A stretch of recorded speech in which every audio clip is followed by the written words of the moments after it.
Alrighty then, we're on to episode 16, Fatal Goddess. You probably noticed I don't have the headphones. That's because I've been kind of testing around my audio. You probably noticed a lot of my audio quality and mixing is pretty off the charts for each individual recording, so that's because I've been testing out new microphones. I probably should have done this before I started recording, but hey, I'm gonna go through with it anyways because I've already come this far. So yeah, if you're wondering why my audio sounds different in one episode compared to the other, that's because I've been testing microphone settings. So yeah.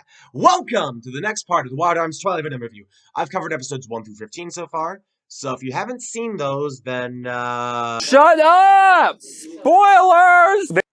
although, if you're new to this channel, which I'm sure you are because I'm very unpopular, you probably wouldn't watch this one and not the other ones. God, that toothbrush is so loud, man! Anyways, let's get this over with. Brief introduction, over! So this episode starts with the adventure dudes on their way to the capital where Sybil said Cheyenne's body was. It's clear that Sybil's death left an impact on Cheyenne, much like Lila's death. I mean, he genuinely cried during her death, and while Sybil was more rushed than Lila, I think his relationship with Sybil made more sense. However, we don't got time for that though as the title card rolls over. The scene cuts over to the capital, where the election for the big leader of this universe, like a president or emperor, is being held. The leader of the world, I guess, is called the Commander. Anyways, this Sephiroth-haired guy, named Irving Vold Valeria, is one of the candidates to be elected for the Commander. Okay, before we keep going, I just want to say I did do some practice recordings of some of my later scripted moments, and while I would redo this clip, I figured I'll just show you the original clip to show you just how I feel about Irving Vold Valeria.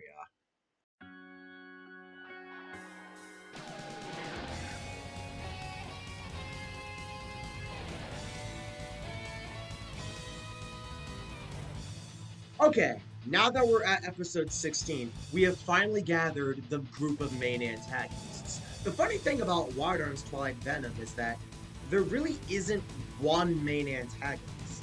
Instead of there being like a big Demon King or evil mastermind going behind the scenes, we essentially have a group what I like to call the anti-party members. Every one of the party members has a counterpart that's part of the main antagonists. For instance, we have Keanu and Cheyenne. Pretty self-explanatory. We got Sabrisky and Kiev. Again, pretty self-explanatory. We got Luciad and Jerusha / Isaac. It's self-explanatory since they're both, again, the animalistic characters. Then we got Mirabelle the Masked Woman. It'll be clear why in a minute, but I'll just say for now it's because they're both not human. And then we got Loretta and Mr. Valeria. Oh my god.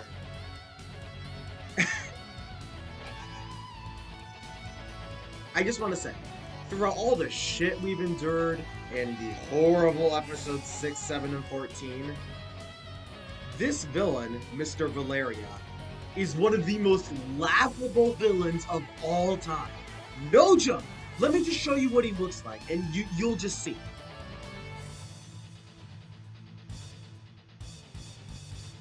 Well, okay, at first glance, he doesn't look too bad. He actually looks kind of cool. He's got the Sephiroth-styled hair, a really good-looking suit, and, admittedly, a pretty good voice actor. Now, why is this guy so laughable? Well, let's describe his character and the role. You see, Valeria, as I mentioned earlier, is the counterpart to Loretta. Now, why? He's not magic, is he? No, he's not. Okay, how is he the counterpart to Loretta? Well, much like Loretta, who wants to get riches, this guy's desire is fame. How does he want to do fame? By running for a political figure that would essentially lead the entire planet of Falgai. I'm not kidding. Basically, in this universe, instead of a president or a king or... heck, you think the gods or goddesses would rule, but no. The ruler of Falgai, or the leader, is called the Commander. Okay, pretty simple name, but I'll buy it since, this is a Western theme. So Irving Vold Valeria wants to run for commander of the planet to get all the fame, get all the glory, and lead the country down the right path. And you know, he actually doesn't have that much evil intention under his campaign. So he's not even the most morally wrong. What is wrong with him? These lines. Oh my god. When I said I was comparing to Loretta, I was not kidding. Just look at these. Look at these laughable scenes. My plan has to be beautiful from the very beginning right up to the end. And I don't want anyone to destroy it by using forceful methods. Beauty is a fragile thing, easily broken into pieces. Do you understand? It could be quite dangerous for someone to do that. I shall instantly become Volgaya's greatest hero. Far greater than I am now. By that time, the country will be mine, and no one will even hear the opponent's speech. However, there is a matter of importance that needs to be settled first. I'm the only person who'll be the guardian of Volgaya. This beautiful plan I devised was ruined by the idiots of Roof, which is unacceptable. So yeah, that was my original footage. I kind of felt the need to do it because honestly, I can't do any better than that because my reactions were basically how I reacted when I first watched it. I mean, literally, everything this guy says is about beauty and, you know, just. He is such a laughable villain. But you know what? I actually recommend watching the anime just for the memes. I could make so many memes out of this guy. Like, I could make so many memes out of Mr. Valeria.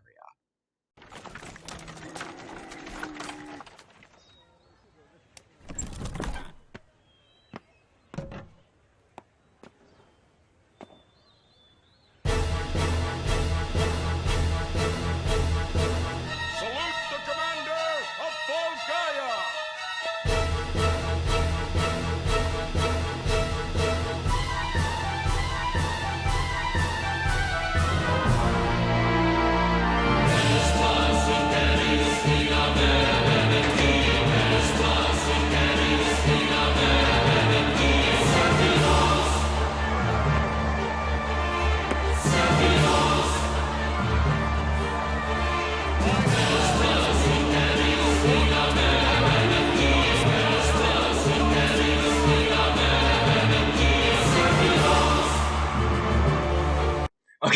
Okay. I'm done now. I'm done now. Okay. We'll discuss Valeria when he gets a little more screen time. But until then, let's continue the review. So yes, as I revealed in that clip earlier, Sabrisky and Valeria, alongside a few other members, will consist of what I like to call the anti-party. Since there's not really one antagonist of the story, the antagonistic characters are a group. None of them lead one another, surprisingly enough. Our Sephiroth-haired candidate, who is also obsessed with beauty, speeches about how the goddess Lila protects all of us.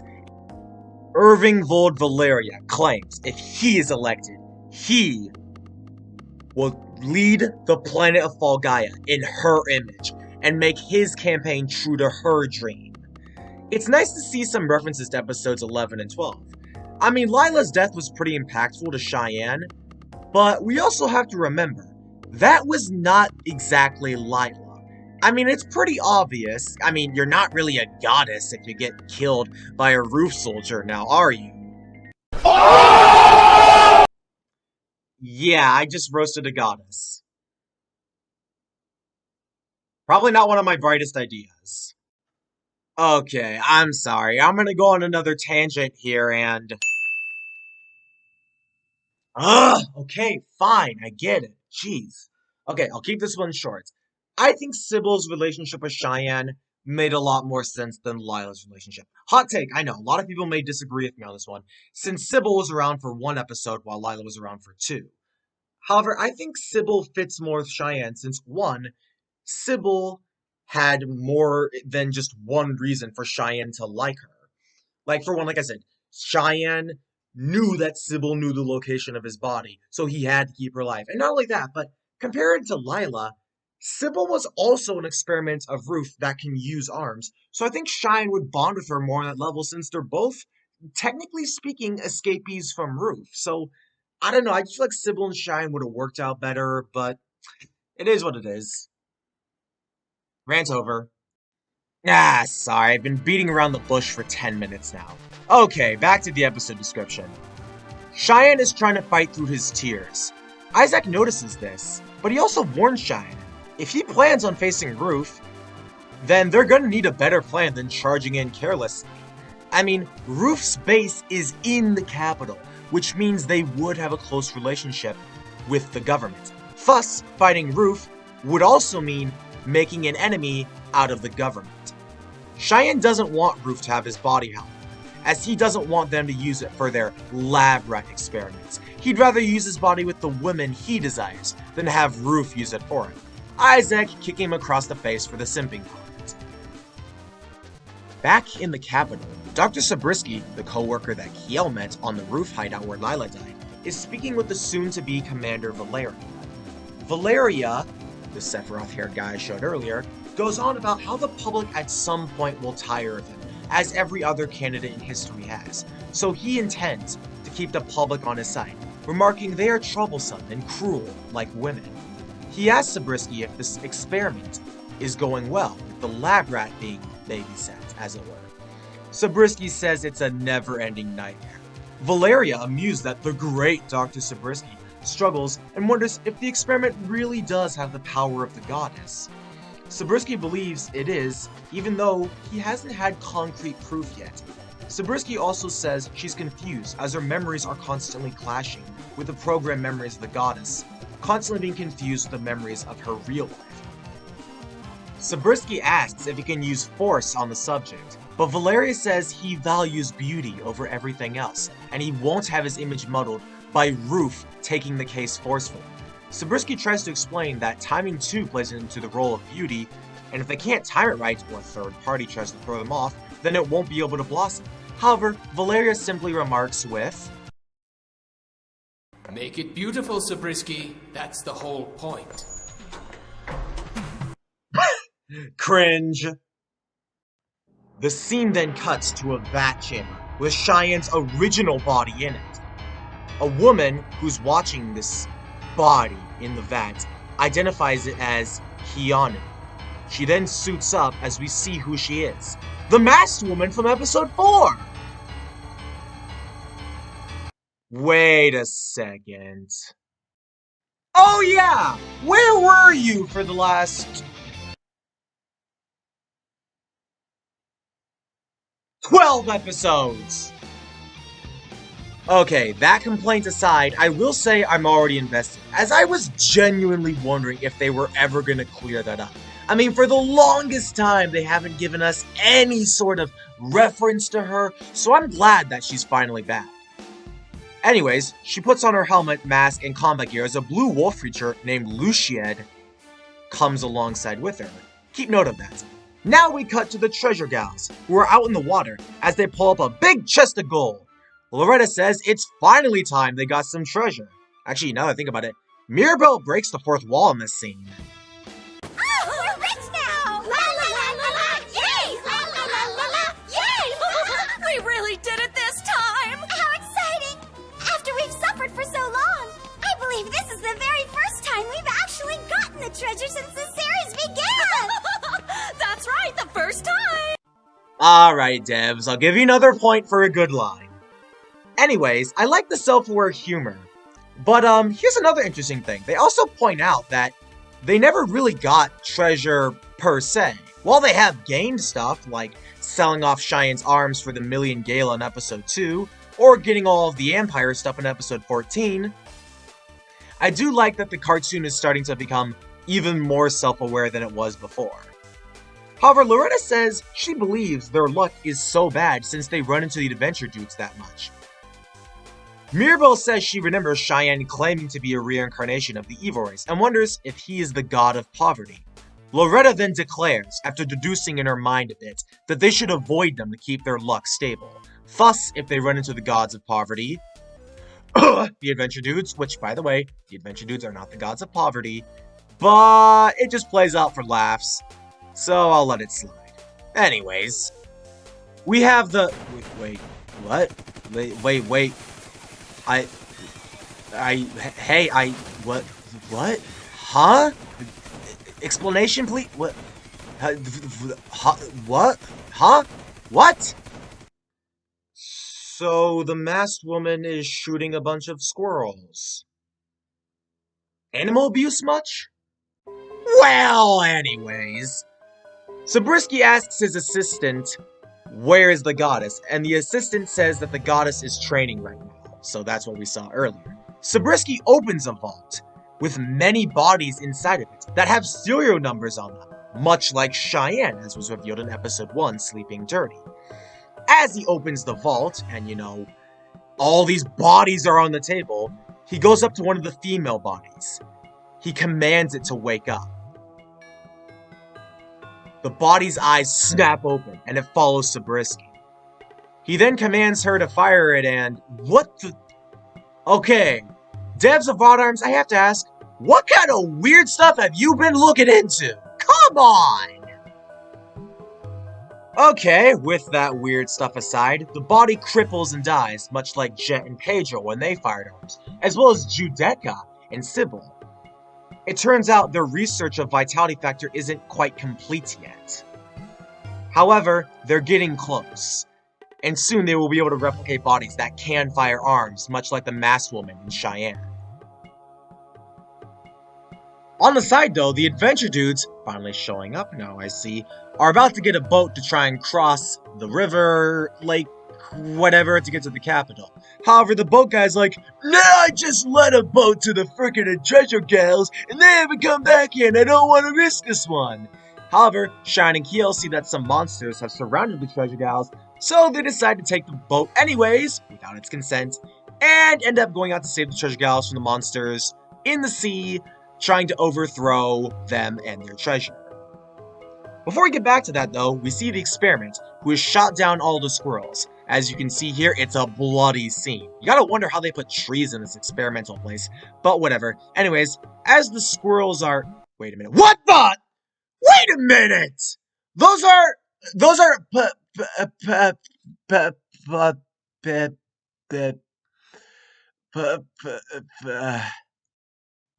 Okay, hold up. Let's just see how is it actually pronounced. I'm no mouse. I'm a Popepi Peppo. I'm a Popepi Peppo. Pipapo pipepo. I'm a Popepi Peppo. Okay, one more time. Popepi Popepi Peppo Peppo Pepepi Popepi Pepepi Peppo Peppo Pepepi Peppo Pepepo. Huh? Okay, well, all jokes aside, this is actually a pretty good scene.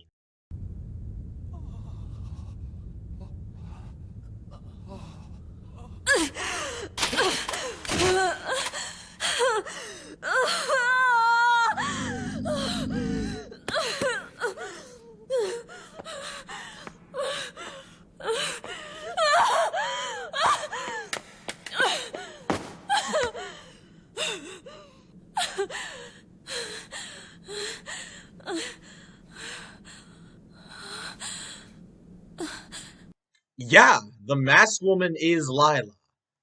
Although, this would have been a good twist if it weren't for... Oops! Why did you reveal her hair too early? I'm sorry, boss. We didn't have enough time to make the animation more subtle. We have a big schedule. Oh, it's okay. We'll just broadcast it as it is. Yeah, I thought episode 3 would be the last time they made this mistake, but lo and behold, they reveal the twist too early yet again. Oh well. At least though, Lila seems surprised that she sought these creatures. Before she seemed all dominant and controlling, but now she seems to have softened up. And that's because this is not the original Lila.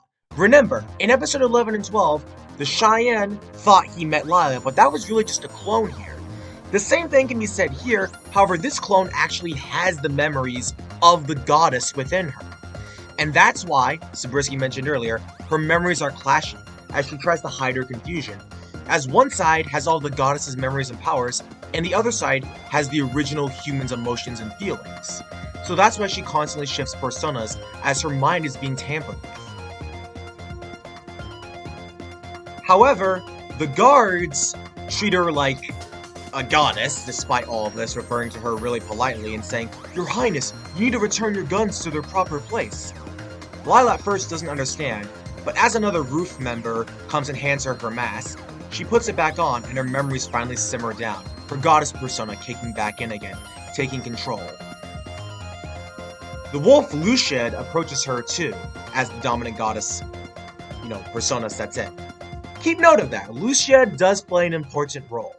As Lila puts on the mask, she suddenly calms down, going back into her dominant mode, saying, "Sorry, I must have been careless." And just give this scene a watch.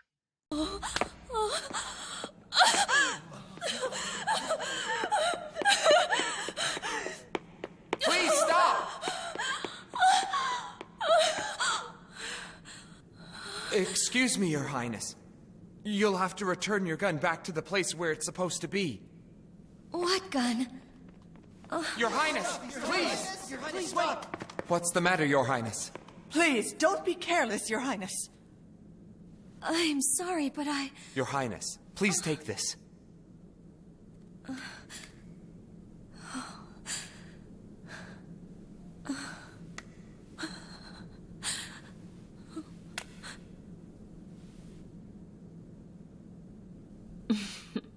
I'm sorry. Guess I was a little careless. I didn't mean to cause any trouble, of course. Please forgive me. Of course. No worry. Anything else, Your Highness? Yes, actually, I have an order for you. In order? Fine. I'm happy to be at your service, Your Highness. Very well. I'd like you to take me to where the gun is. The gun? But it's just that, Your Highness, that gun has been sealed for 10,000 years. No one has ever been allowed to touch it, Your Highness. No one except me. But, Your Highness, I'm afraid the gun has been sealed. Then release it. It's time for that baby to wake up. Yes.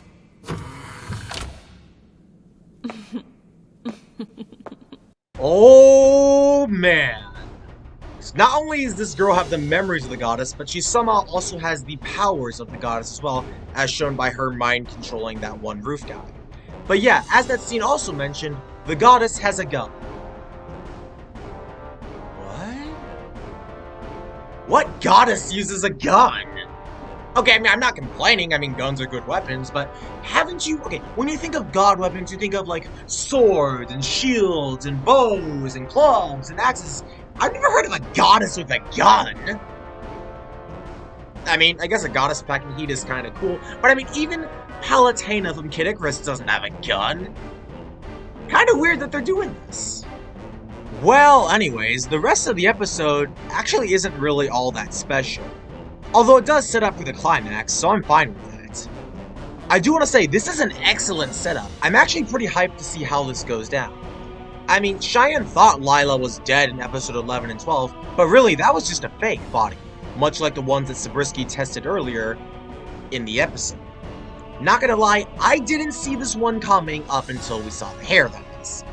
I mean, sure, it is a bit rushed that Lila was introduced and died within 2 episodes, but I certainly do think that Sybil's death was still more impactful, even though she had less screen time. I love where this is going, since now that it's clear that Lila has a weapon, and it too is also armed, much like Cheyenne, this means that we'll have one big climactic fight, as the newly reborn Lila has arms, and Cheyenne will have to face her. I mean, okay, it may seem like a generic love fight setup, but I think this would be amazing. As like I said in episode 15, we've barely had any single fights with opponents that had arms, and the ones that did were either really short, or really inconsequential. Or both. But I like this, since Lila, in this version of her at least, doesn't have the memories that the Lila had in episode 11 and 12 because she's a different body. However, Cheyenne is obviously going to think that Lila is still alive somehow, and is going to try and convince this version of Lila to remember, but she simply can't because she's not the Lila that was there in episode 11 and 12. And I imagine this will go down in one big climactic fight as Cheyenne has to fight who he thinks is Lila and ultimately stop Ruth. This is an excellent setup! I mean, as I said before, the main plot is finally kicking off, and I can ultimately forgive most of the filler episodes. I mean, okay, that goes for most of them. I mean, do I need to mention episodes 6, 7, and 14? No, you don't! I figured as much. Anyways, the rest of the episode is just Cheyenne saving the treasure gals, and much like it happened in episode 12, the creatures seem to ignore Cheyenne the second he draws his gun, and actually help him.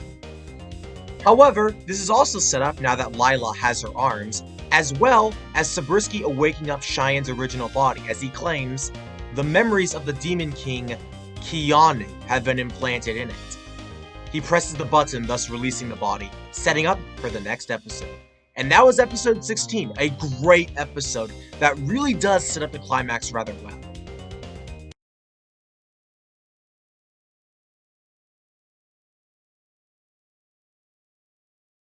Okie dokie, on to episode 17. So since episode 16 finally had the main story set, you think they'd follow up immediately, right? Not quite. This is yet another filler episode, which automatically has my expectations gone. Because, let's just say most of the filler episodes have been below average.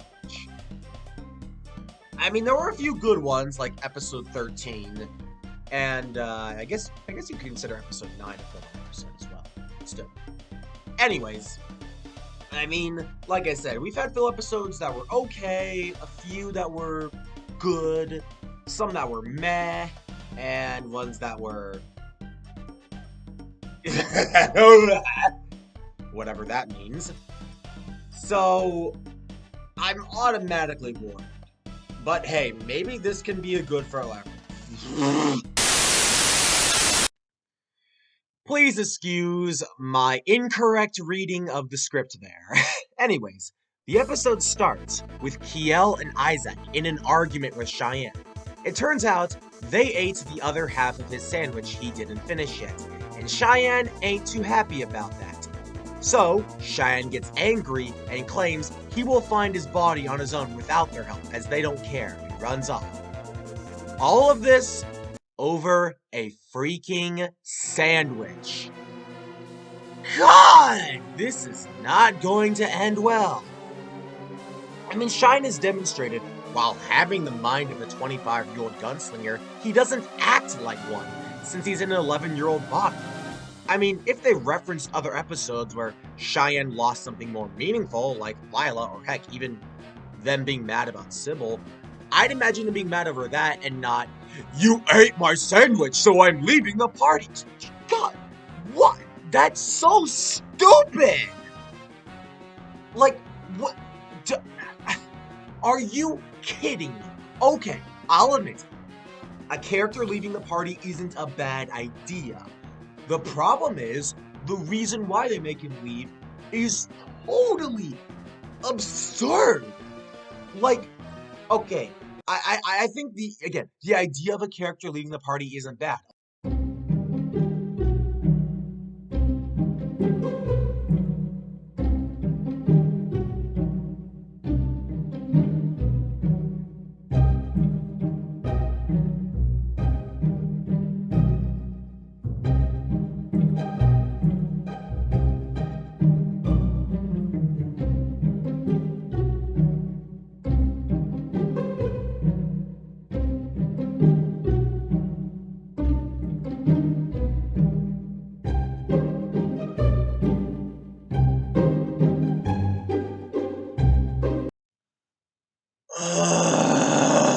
This is bad. This is really, really bad. A lame excuse for a protagonist to leave the party. This is like Morgana when he left the party for Haru in Persona 5, but unlike Mona getting Haru, at least there I'd be willing to let it slide even if Mona's rage is a little rushed. Sure, that's often considered the worst part of Persona 5, but the rest of the game was so good that I can ultimately forgive an angry cat wanting to team up with Beauty Thief. Speaking of thieves, the Treasure Gals have joined up with a group of bandits, led by Miss Cannon, a character also in the Wild Arms games, believe it or not.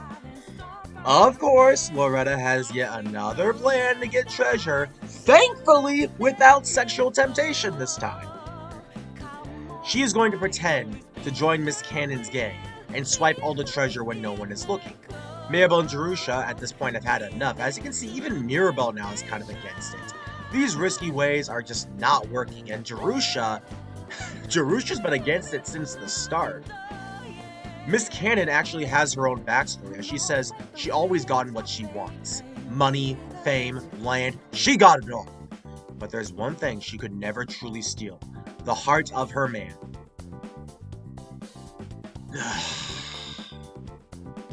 Great. Another relationship. Well, I'm just ready to throw in the towel at this point, you guys. However, they hear Cheyenne when he was, no joke, taking a piss, as Miss Cannon comes face to face with him. Cheyenne, much like he did in episode 10, Guilty Or, uses his big mouth and gets on the bad side of the bandits. She actually fires at him, but he slips off the cliff and plummets into the river below. The treasure gals notice this, but can't do anything to help, or else it'll blow their cover. A few days later, after Cheyenne had been drifting in the river for a long while, he wakes up, wounded and paralyzed from the large fall. A little girl helps him to a hospital, which also acts as an orphanage. And this is where the episode started actually kind of investing me. Yeah, that horrible start had my expectations really, really low. But this is where I kind of started liking this episode. The girl helps Cheyenne, as the doctor there notes he's lost his memory. And okay, don't get me wrong, the amnesia trope is done pretty cliche, and it's been done to death. There isn't a lot you can do in an amnesia tale to make it very unique or creative.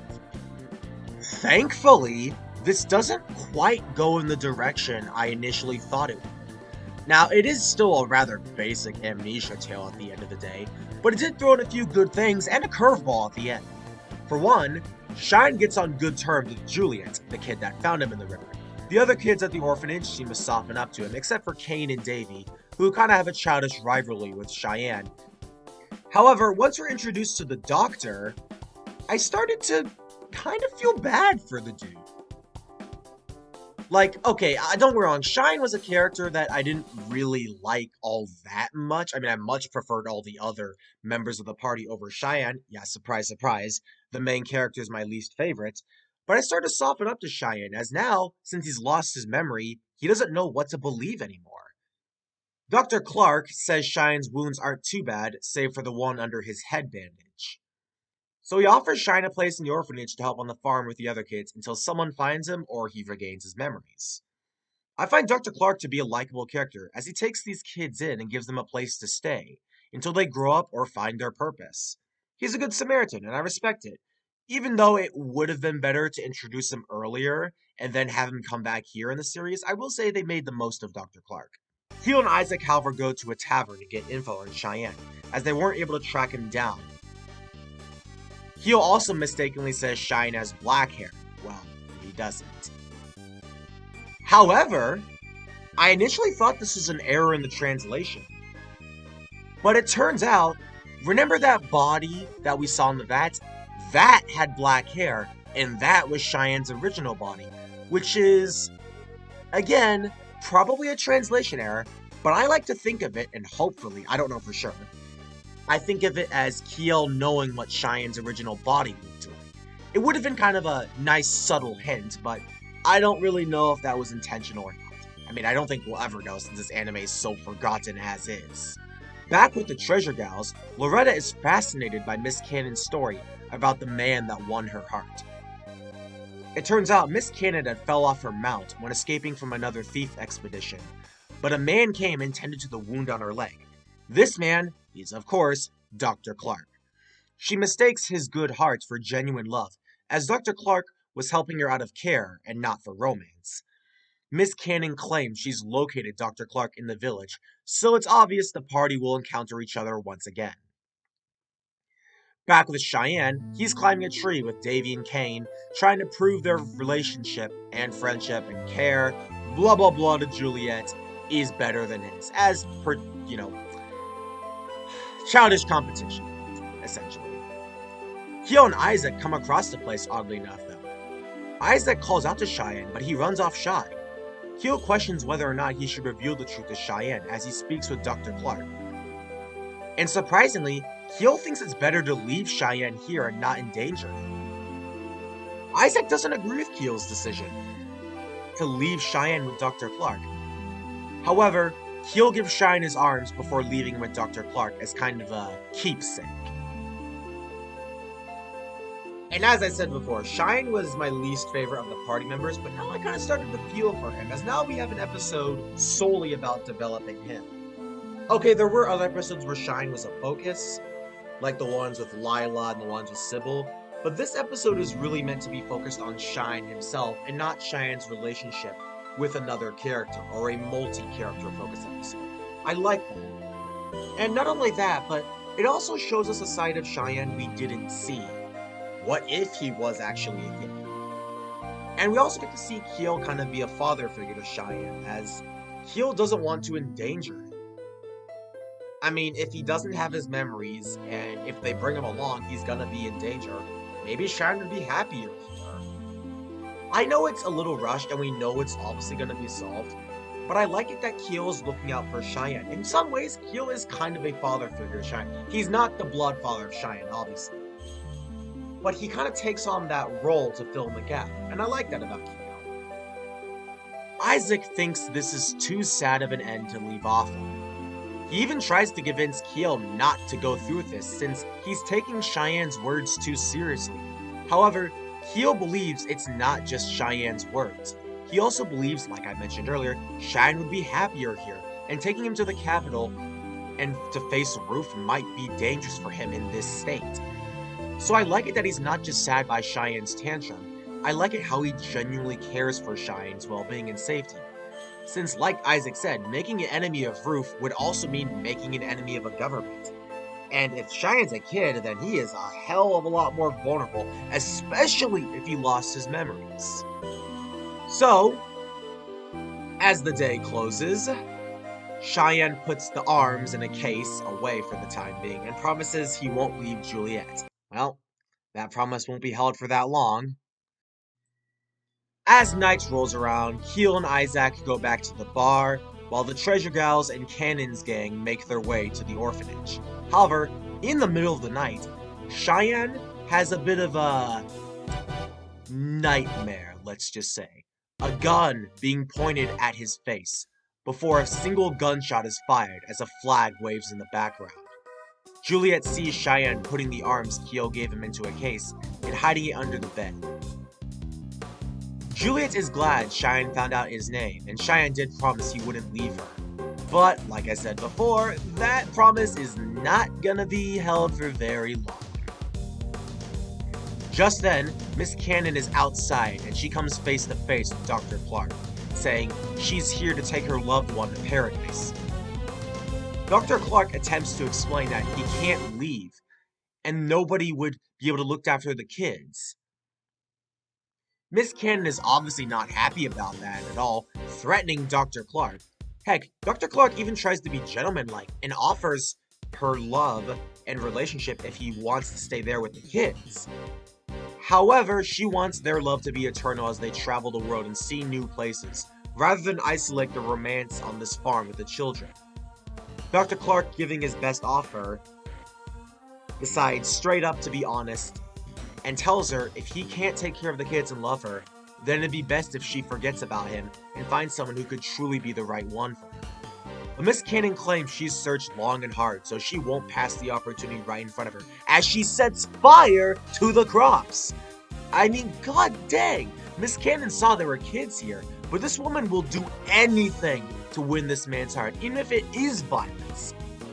The kids come to Dr. Clark's side and try to protect him, playing the guilt trip card on the bandits. I initially thought this was gonna work, but nope, Miss Cannon orders the bandits to charge after the kids. Jeez! Cheyenne, who is still inside with Juliet, grabs his arms in desperation to protect the farm and Dr. Clark, as he's grown attached to them.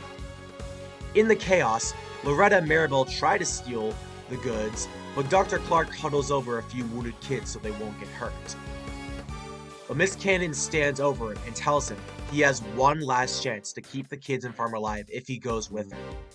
Dr. Clark simply can't do this, as he doesn't know anyone in good conscience who would take care of the kids in his absence. Miss Cannon draws her gun and once again demands him to come over, or she will kill the kid, with Dr. Clark stepping between the barrel of the gun and Miss Cannon's target. Cheyenne sees this as the words uttered from Miss Cannon's lips. Will you choose the kid, or will you choose me? This then triggers Cheyenne's memory, as he sees a silhouette of a woman holding a gun, shooting him, thus signifying his memories are back, also showing that waving flag in the background. Miss Cannon turns to shoot Cheyenne, but in a miracle of events, Cheyenne dodges. Cheyenne returns fire, knocking the gun out of Cannon's hand and scaring her camel away. This allows the battle to go in their favor, as Mirabel, Jerusha, Kiel, and Isaac all get there to turn the battle and turn the tides. After all the bandits are apprehended, Loretta uses water magic to put out the fire as an apology for joining the bandits, since the treasure was burned in the battle. Kiel and Isaac decide to let Cheyenne be the one to decide. Does he truly want to risk their lives alongside him to defeat Roof and get his body back? Kiel even offers to bring the body back to him if he went alone, but Cheyenne insists he will join him, as they've come so far, more far than ever now, and it wouldn't be the same if they split here and didn't spend the last moments potentially with one another. Juliet breaks down in tears, but Cheyenne assures her when this is all done and over, he would be back. He even asks Davy and Kane, the rivals, to be there for her in his place, as Kane and Davy are emotionally struck by Cheyenne's departure, despite their rivalry. Cheyenne, now with Kiel and Isaac, see the capital city in the distance, as they now plan to get the body back, and it's made Cheyenne's resolve even stronger. And that's episode 17, and you know what? Despite that initial trash opening, I can wholeheartedly say this was a darn good filler episode. Again, at the start, I was freaking not a fan of the "you ate my sandwich" plot, but thankfully, it really does flesh out Cheyenne's character a lot better than a few of the other episodes that tried. And I also like how it even strengthens Cheyenne's bond with Kiel, since a lot of episodes didn't really do that. It's nice to see Kiel acting as the guardian figure to Cheyenne, even though he's not his father. I like that. All in all, this is a good way to end off the filler episodes, as this is the very last one. So I'm glad that the filler episodes ended on a good note. Now that every filler episode is done, we can start the final conflict as we approach the capital city, walking in to episode 18.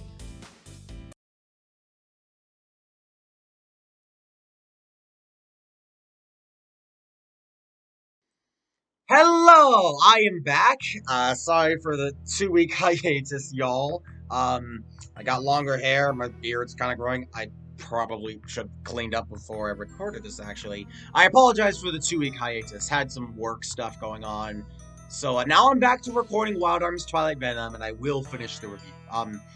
Once again, I'd like to point out I'm wearing yet another shirt. As I said earlier, I got my beard kind of growing a bit, I got my hair longer, but until then, we're on to episode 18, Days of the Bacchus. Bacchus? Bacchus? Whatever. I've already nailed how much I can't pronounce things as is. And I realized when going back to a few other episodes, I said they were approaching the capital city.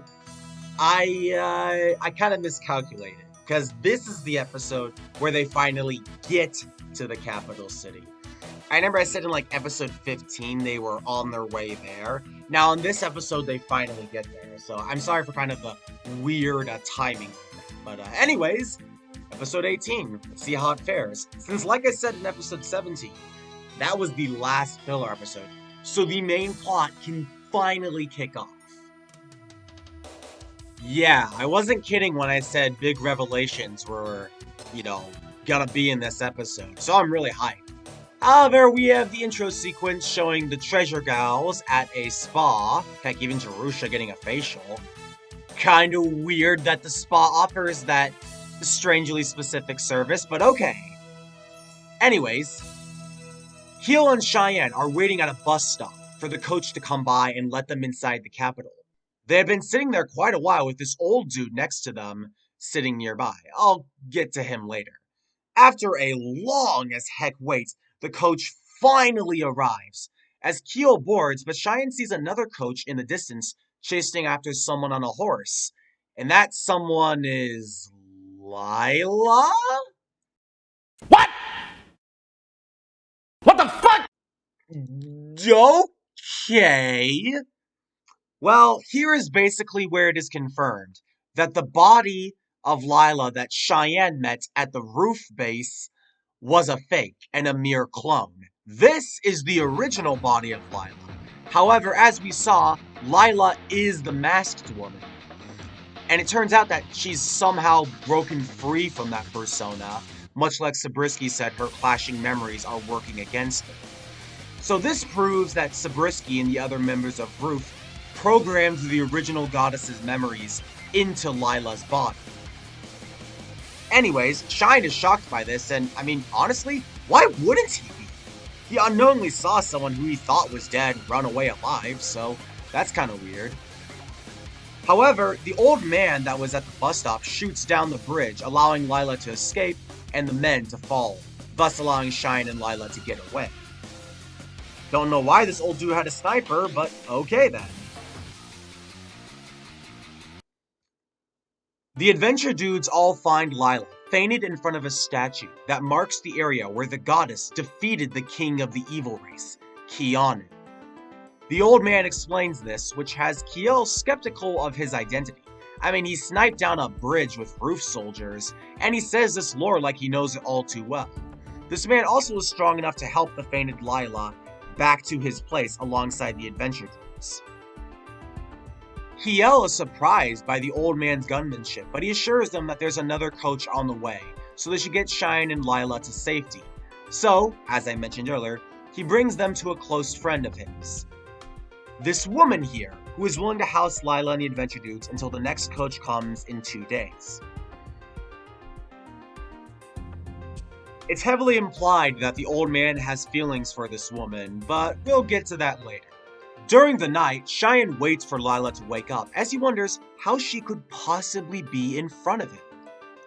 And as much of this scene seems important, that isn't the real focus here, believe it or not. Well, at least for me, personally speaking. The real thing that had me interested was the scene with Kiel, Isaac, and the old man.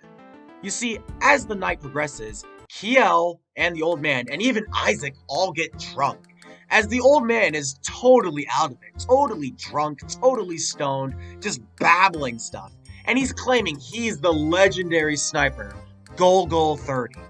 Isaac doesn't buy this. I mean, it is from a slurred, drunken old man. But Kiel thinks there might be more to this, as the old man can handle his sniping well, and is very strangely informed of the evil race and goddess lore. Gol, which is what I'll just call the old man from now on, explains to his drunken stupor and parties into the night of his plan to assassinate Commander Valeria. He even goes into detail about how he's gonna do it, and he will retire and marry the woman they are staying with after a job well done. As all of them drink and party into the night, Kiel is the only one who really takes any of this seriously, as you can see here. I've mentioned it before, Kiel is my favorite of the party members, both physically, in design, and in character. However, he hasn't gotten the most consistent run of episodes, let alone good moments in this series. So I'm glad that we're getting some more moments with him. Anyways, as they all drink into the night, like I said, Kiel was the only one who remembered any of this. Cheyenne wakes up and sees Lila standing at the window. As the two meet eye to eye, Cheyenne and Lila look at each other. Cheyenne tries to justify his simping by full-on hugging Lila and doing the "I'm so glad you're alive!" He hugs Lila, who does hug back, but then she asks him, confused, "Who is Lila?" This woman claims she is not Lila, and her name is Gina Angel. Cheyenne at this point realizes there might be more to this than he thinks, as he asks Gina some questions, but he's sure this woman is connected to Lila somehow. Gogol wakes up and Keel and Isaac tease him about their drunken slurs last night, with Isaac laughing off how absurd the legendary sniper story was. Gogol asks if he said anything about a plan to assassinate someone important, and Isaac is all like, "Yeah, you were going into great detail about it." Gogol facepalms, saying he's never gonna drink again. Yeah, okay, that's not gonna be a very long promise, especially considering this is a cartoon, but I will give credit for a doofy scene. Keel even laughs along with it. Anyways, Cheyenne and Gina go out to the dock, by that statue they were earlier near. Gina explains she remembers coming inside the coach. However, she can't remember anything before that, as once she entered the coach, her entire memory seemed to muddle. This caused her to become suspicious, so she ran off trying to escape from the roof soldiers. Cheyenne is unsure what's going on, but he is convinced that Gina is connected to Lila. Not just because of the looks, but because the men who were chasing her were from Roof, the same people who shot down Lila in episode 12. Anyways, as the day closes and the sun begins to set, Gina faints for some reason, but Cheyenne helps her inside. Olivia, who is the name of the woman Gogol is with, by the way, tells Cheyenne that he should let her sleep and stay by her side, just to give her some company as she recovers. That's admittedly kinda sweet. So, Cheyenne does just that and watches her while she's sleeping. Yeah, Cheyenne, you're not fooling anyone. Just saying. I focus way too much on this. I'm sorry, you guys, I'm sorry! Anyways, once again, Isaac, Keel, and Gogol all get drunk. However, Keel only pretends to be drunk this time, as he decides to stay sober in order to gain info from Gogol. Keel, strangely enough, seems unsettled by this, as he leaves in the middle of the night to make a phone call. During this drunken conversation, Gogol admits that he wants to marry Olivia as soon as he gets the job with Valeria done. So yes, it is confirmed that since he has said it twice in a drunken state, his plan is to assassinate Valeria, the Sephiroth-haired candidate guy I mentioned earlier. And before we continue, I do have to say there's something really weird about the dub and the sub of this anime, at least for the video clips I found. When it comes to the sub versus dub version of Wild Arms, there's really only one reason why I say go for the sub, and that's because from every site I go to about Wild Arms TV in the dub, certain episodes are weird. I don't know if it's the video files or whatnot, but specifically in this episode, episode 18, it cuts out 11 minutes through on nearly every source I find. I do have the DVD, like I showed earlier in episode 13. I do have the DVD, so I know what it sounds like. I can't record off the DVD directly because of copyright stuff. And it also, the sources also have episode 21. The audio is completely out of sync. And the same thing happens during the final episode, which is really sad too, since episode 18, 21, and 22 are all plot crucial episodes. So if you see subtitles and wonder why it's in the Japanese dub all of a sudden, that's why. Anyways, let's continue the review. Cheyenne wonders where Keel is. Isaac says he probably went to check the coach schedule. However, Olivia then comes into the room, telling Cheyenne that Gina is missing. Meanwhile, over in the capital city, we see... Oh, hey! I know you! Look! It's...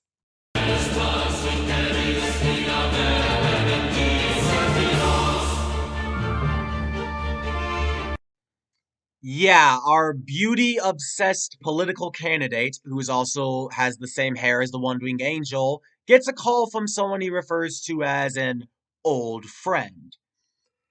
Cheyenne looks desperately for Gina, thinking that she has some sort of trace to Lila. He desperately searches around until he thinks to go to the statue where he found Gina fainted earlier. So he looks just there, and she's standing there, looking at the statue, which once again is a memorial of the goddess defeating the evil race's king, Keanu. Cheyenne does the full-on tackle hug again, but this time his simping isn't justified, as Gina is acting very strangely.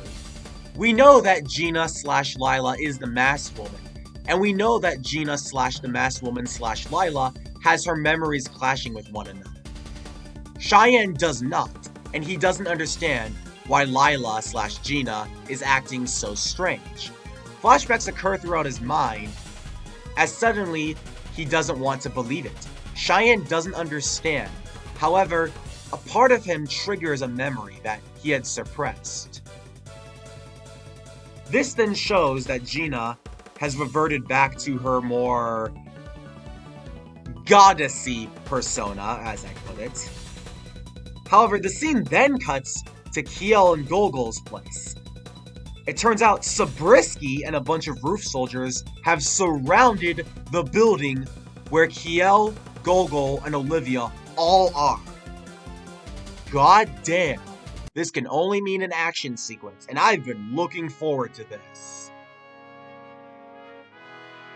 Gogol 30 shows off once again his incredible sniping skills and the fact that he has a hidden cupboard of guns, as Kiel and Gogol team up to fend off the roof soldiers.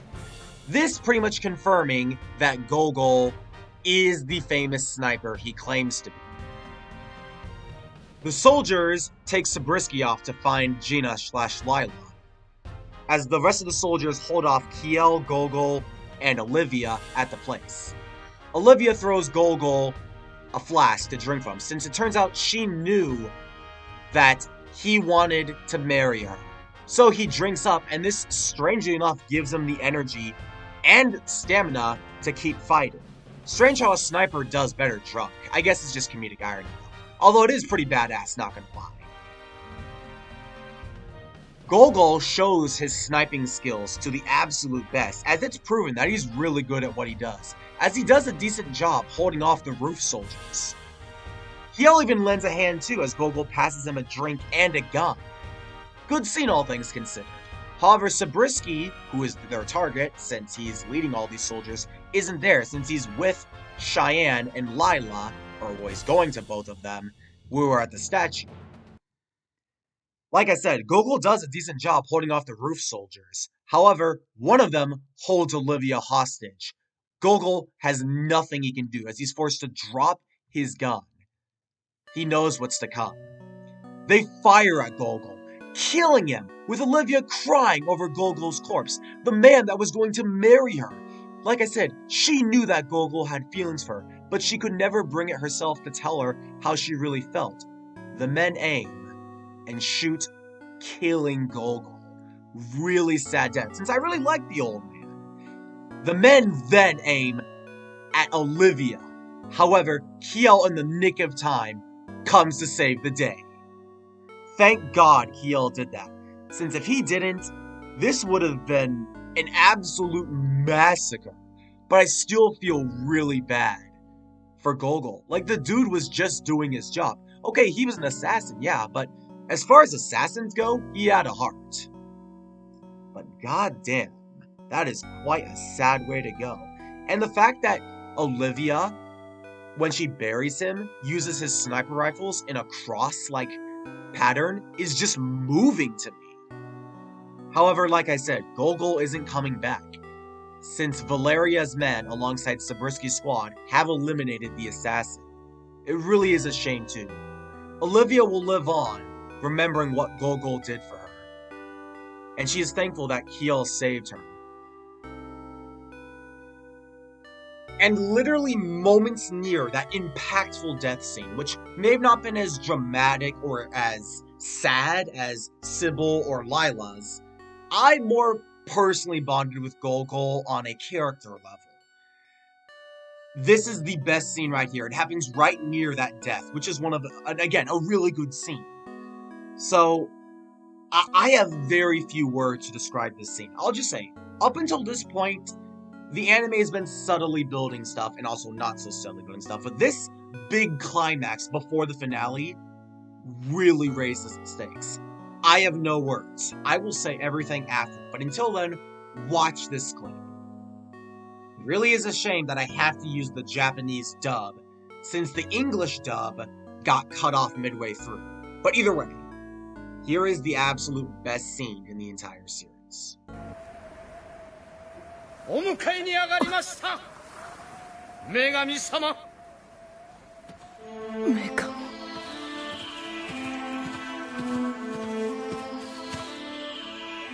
どうぞこちらをまた会えたのね。嬉しい。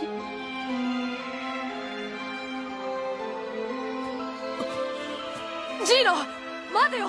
女神って何なんだよ。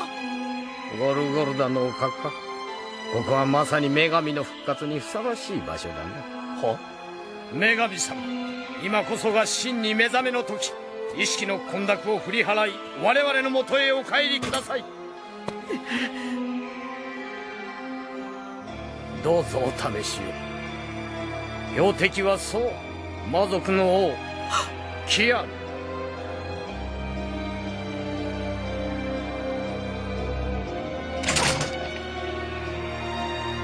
撃つのです。女神ライダー。女神ライダー。魔王キアヌが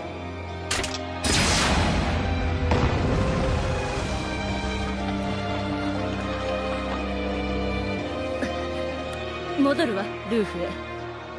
なぜなら私がルーフのリーダーだから。嘘だ。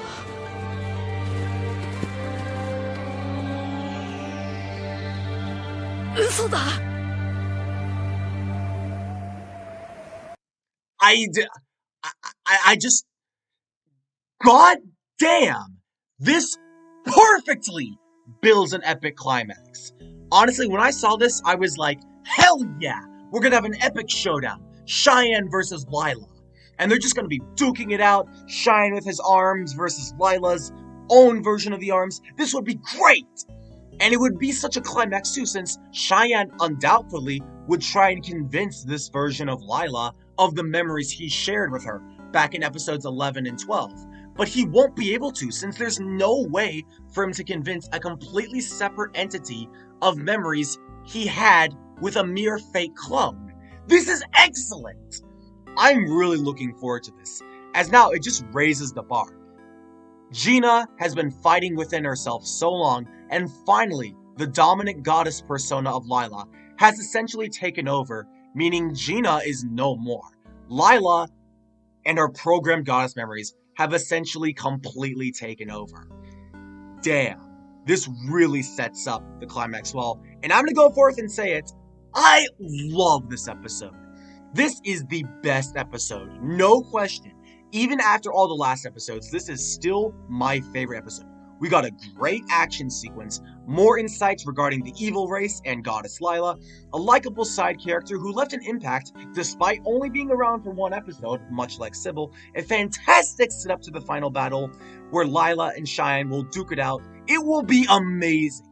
I'm honestly this upped the great episode 16, since episode 16 was great as well.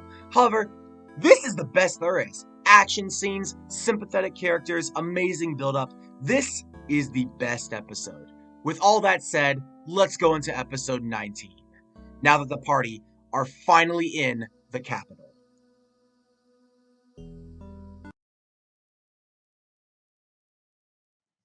For once, I was able to record 2 of these in the same day, so I don't have to comment on changing my shirt. Oh wait. God damn it. Let's just get into episode 19, Gone with the Smoke already. The episode opens up in the capital city at the election house. We hear the people discussing about the 2 candidates. We get a few people who are like, oh, I'm going for Valeria. And a couple others are like, well, I think the other guy says, And, you know what? Okay, I gotta go off topic here for another second.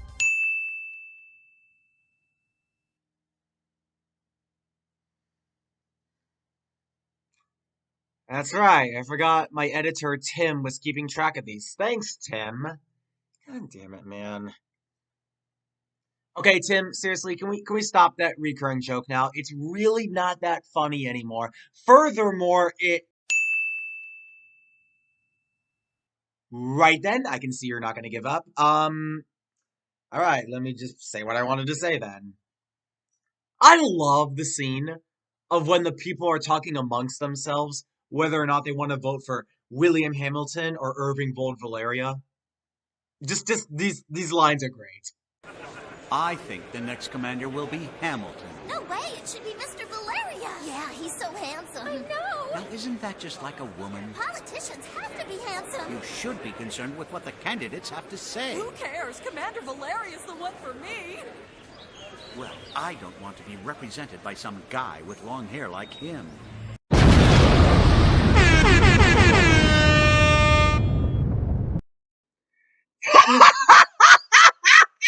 Yes! Okay, screw William Hamilton and Irving Vold Valeria. Whoever those dudes were that were all like, I don't want to be represented by a man that looks like a girl. Shouldn't you care about what the candidates have to say? Isn't his hair just like a woman's? These people need to be the commanders, not these two chuckleheads. Okay, Hamilton maybe, since we don't really get to know that much about him. But Valeria, stand down, please. Oh, no, I'm sorry. Valeroth, because I'm continuing the Sephiroth hair joke with him. Speaking of Valeroth, he's speaking with Zabriskie, and he seems displeased with the Doctor's recent actions. Well, why? It turns out Valeria himself hired Gogol to attempt assassination on Lila, and Zabriskie just went and killed the guy, getting rid of Valeria's assassin. What? Okay, so as far as I can tell, Gogol was going to kill Valeria and turn on him after he killed Lila. For some reason. Maybe Gogol found out the truth and decided to turn on Valeria after he killed Lila. However, Valeria knew of this and was going to have someone else assassinate Gogol. It's not very well thought out or spoken of in great detail, but still. Zabriskie attempts to apologize for his rash actions, but Valeria doesn't believe him. Zabriskie decides to, for some reason, try and justify his actions one more time, and Valeria gives him a chance, monologuing to himself that his speech will be a historic moment, as the goddess Lila will be in attendance. It will bring vigor and absolute inspiration to the people, and will unleash their patriotic side to see the goddess before them. Zabriskie worries, as this is exactly what Lila wants, and if things could go wrong, they could easily slip up with Lila and her memories. Even though she's completely convinced she is the goddess, if she were to get wind of Valeria's attempt to kill her, he'd be at the mercy of the reborn Gina with Lila's implanted memories, who can use arms, as demonstrated by her shooting the statue earlier. Zabriskie says to Valeria that this is just too much of a risk. One-winged beauty boy Valeroth says it wouldn't matter, as Gogol would have killed her before she found out anyways. His plan was to have Gogol assassinate Lila during the speech. Valeria then would have his other assassins take out Gogol, pinning him for Lila's death, even though Gogol was the one trying to help the people. So Zabriskie is able to avoid Valeroth shooting him by hanging up wanted posters claiming a bounty on Cheyenne, Kiel, and Isaac. Okay, how on earth do people believe this? Okay, to be fair, I can maybe see why people will be suspicious of Kiel. The dude's a 7-foot muscular doctor with an eye guard and a blade shield and a white cloak around him. I can see why people might be a little suspicious of him. But Cheyenne, no one seems to believe he's a 25-year-old legendary gunslinger in the body of an 11-year-old. I mean, if Sergio didn't even believe him, then who the heck would? And Isaac, he's a blue rat. Like, what could he possibly do? He hasn't even fought. The most amount of action Isaac has participated in was when he distracted the guards back in episode 11 and 12. But still, I really do have to... Stop! No more of this recurring joke!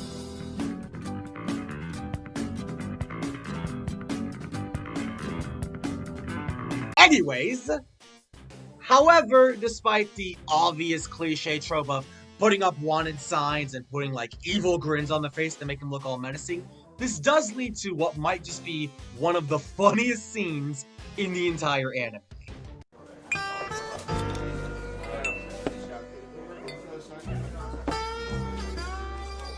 Ah, Beretta, how did we get into such a crazy situation like this? Wait for me, Lila. It won't be long. I'll find you sooner than you think, and when I do, I'll finally get my own body back. Give me a bourbon.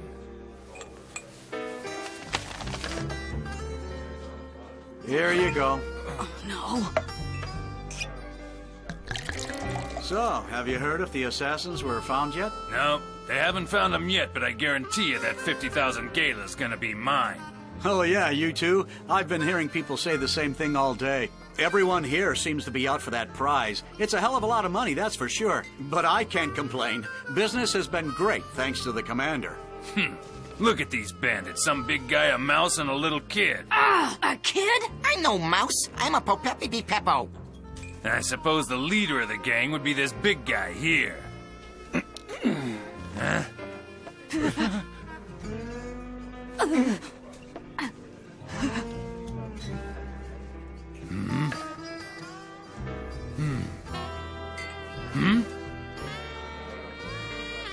Well, it's time to go home, son. Yeah, sure, Daddy. If we get home too late, your mother will be upset. Yeah, Daddy. Stop right there, you two! That 5 billion Gala's gonna be all mine! What'd he say? Was that them? This way! Turn left here! Come on, let's get him! You can't get away! Yeah, right. What does he think we are, a couple of idiots? Like we're gonna turn around and go back there. Go straight!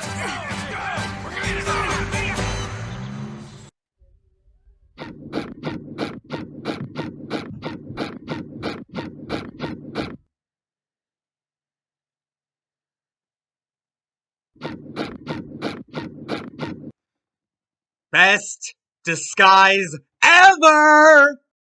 Also, gotta love how Kyo wears the sunglasses over his eye guard. Oh man, was it with this show and getting good lines every now and then? For as much as the hit and miss episodes have been, every episode has had at least one good scene. Well, at least one noteworthy scene. But even though they have the best disguise ever, the people somehow have X-ray vision, as they're able to see through it. Dang it! Curse you, modern schools, for teaching this! Curse you! So it shows that our disguises are slowly becoming less and less effective. Kyo thankfully leads them through the streets as they lose their pursuers, hiding in the graveyard for the time being. Back with the Treasure Gals, they're reading once again in the Treasure Hunter magazine. Also, kinda weird that Loretta's on the cover of that thing. Gotta love the little details in this anime. Loretta says the article clearly states that the gun the goddess used is stored nearby. Okay, wait. You know what? I'm just thinking about this. No joke, this isn't scripted. Why would a goddess use a gun? I mean, okay, I know Athena has a bow and Poseidon has a trident and Zeus has freaking lightning bolts, but a goddess packing heat? Just sounds a little weird to me. Okay, not gonna deny, it's badass for sure. I mean, imagine Palutena packing heat in frickin' Kid Icarus, and she pole dances with her staff as one of her taunts in Smash Ultimate. Oh god, I'm ranting again. Adventure dudes come across a statue of Lila. Shine wonders, since Lila claimed she led Ruth in the previous episode, if she sent the bounty on them. Isaac thinks it's likely, but doesn't believe it was Lila specifically who did that. Kyo is unnaturally quiet as Isaac asks him something. Has he ever been to the capital before? Kyo says no, he hasn't. But Isaac wonders about that, pointing out that he knew the streets pretty well if they could outrun the mob. Good detective work on Isaac. Once again, the mascot gets a good moment. See what I mean? Every episode has a good moment. Anyways, The treasure gals are in a museum. They see a tour guide explaining that Keanu attacked the world, which, by the way, I just figured this out. The name of the planet is Falgaia. However, Lila came down from the heavens above and rained holy judgment with her arms, killing the king, Keanu, and endangering the evil race and its followers, which included the Noble Reds, the Crest Sorceresses, and all the other people who could fire arms. Maribel doesn't quite sit well with the tour guide's story, as she is a Noble Red, and her parents told her something of the opposite, that the goddess Lila had killed all of them because they were unpure in her eyes. So it's interesting to see that everyone in this universe, or well, the majority of people, buy the Lila story, but there are other people out there who have other views on the goddess and evil race lore, which is nice, because, I mean, that's how real life is. No one just sides with one political view or one side of the story in real life, so neither should the anime. Loretta feels similar, since she claims that the Crest Sorceresses actually helped both sides. However, they leaned more towards the evil race since they had mainly supplied their cards, and the goddess's followers tend to frown against them and would not produce the cards as much as the evil race did. There's a secret door, which they say has a bunch of valuables, but Loretta gets distracted by a rare issue of the Treasure Hunter magazine. Don't know why, her face was on the cover of the last one, and she pulls it out under a stack of books. Comedically, Loretta tries to wedge it out, but of course, kerplunk. This is straight out of a slapstick routine. It's like that one episode of Tom and Jerry where Tom can't get any sleep, but Jerry keeps sleepwalking and sets absurd traps in his sleepwalking stupor, forcing Tom to move out. But then, no joke, in his sleep he follows Tom. Sorry, not relevant, I know. Please don't increment my rant counter. Luckily, however, making this large stack of books fall didn't attract any attention, as the secret door just so happened to be behind it. Loretta, wasting no time, uses a magic card to explode a way through, but now someone notices. Quick, Loretta! Run! Run for your life! Head for the hills!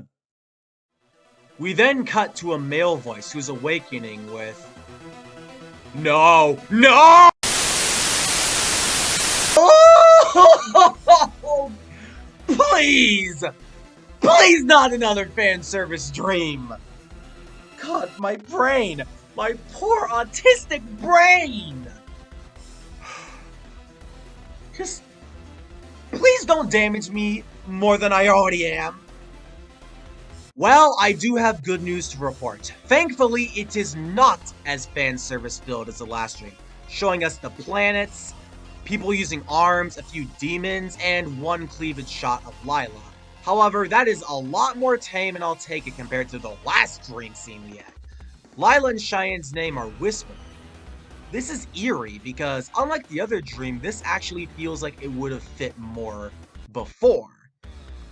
After the dream scene occurs, you think it would be Lila or someone to have this dream, or Cheyenne, right? Well, no, surprisingly. The one who awakens from this dream is Valeroth.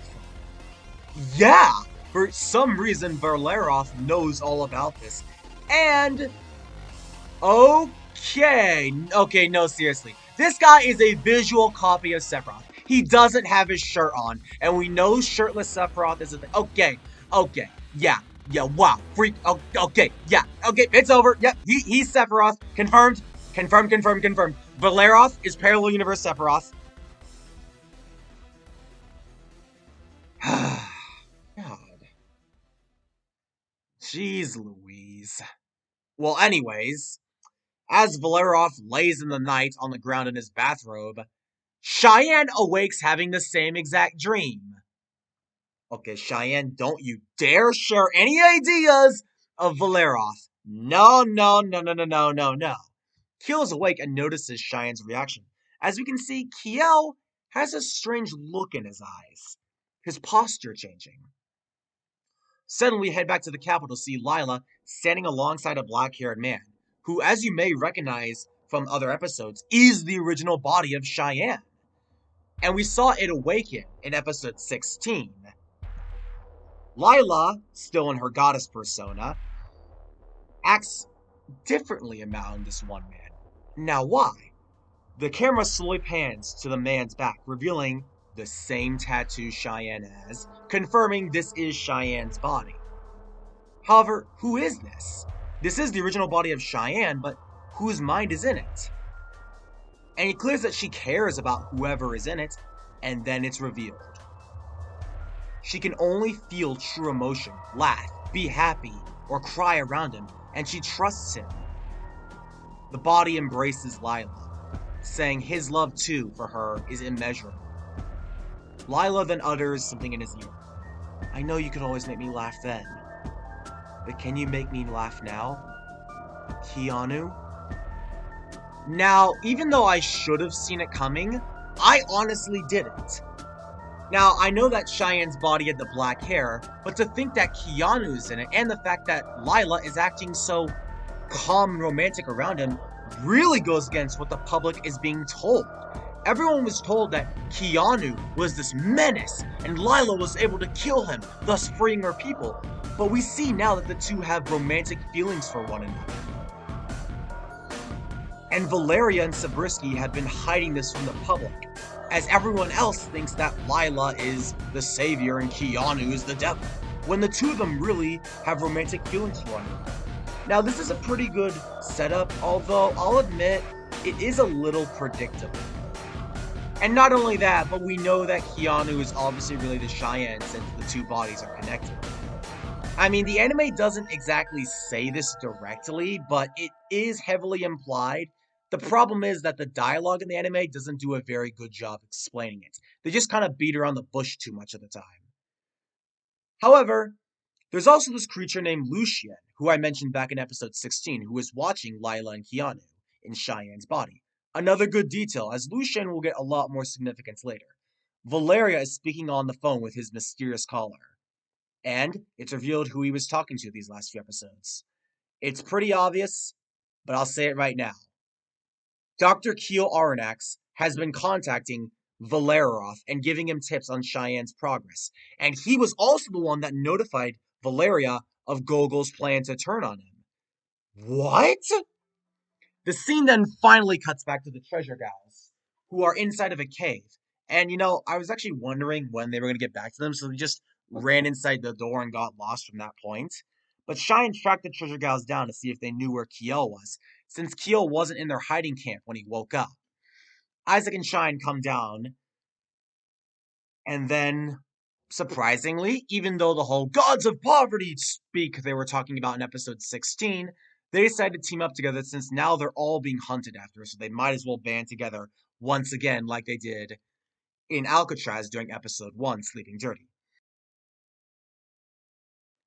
As the group wander farther into the cave, they are ambushed by a squad of roof soldiers. Keel is with them.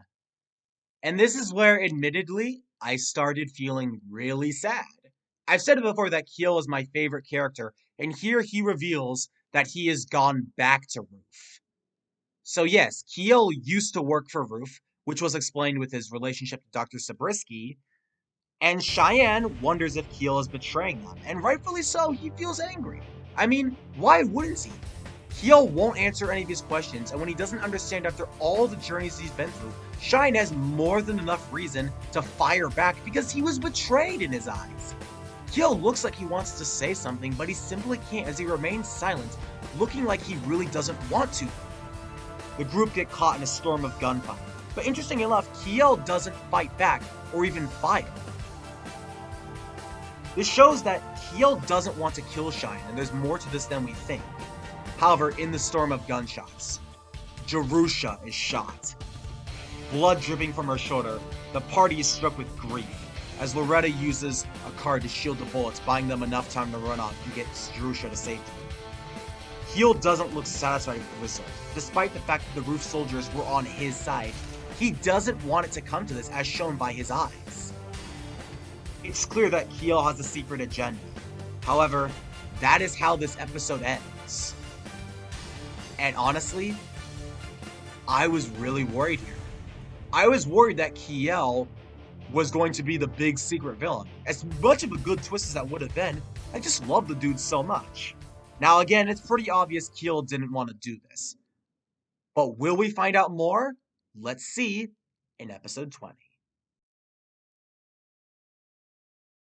Already, time for episode 20, Faluna Struck.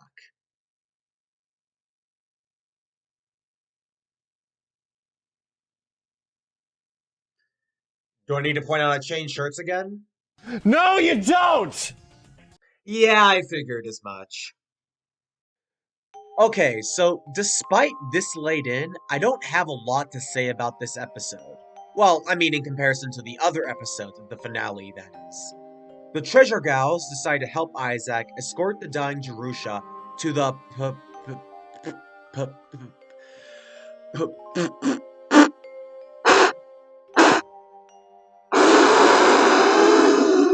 never mind, forest that they were born in.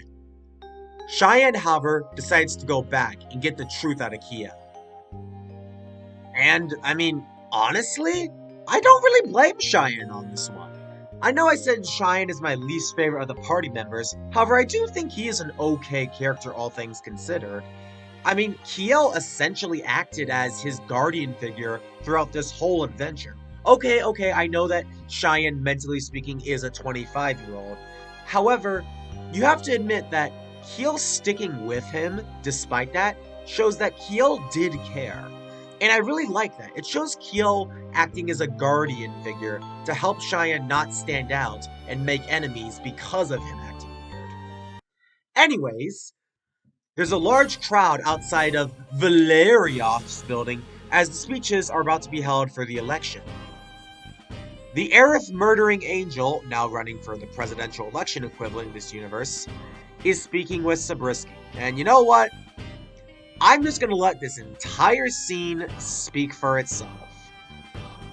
I've already nailed how much of a cringe villain Valerov is, but this scene just says it all. You appear to be rather busy. I hope I didn't interrupt. Of course, if there's anything I can do to be of service, all you have to do is ask. How is the goddess doing?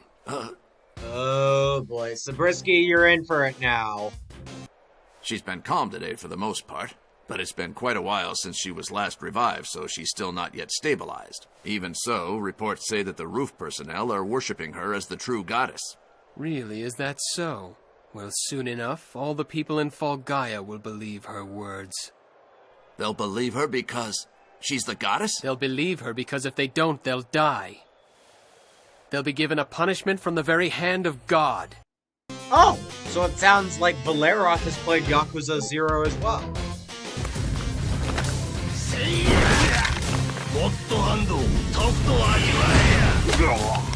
The people know better, and that's why they're afraid to defy her. They're afraid of a young girl like her? Dr. Zabriskie, you have too narrow a view. That's why the awakening of the goddess isn't completed, and the study of arms has experienced failure again and again. It's not beautiful.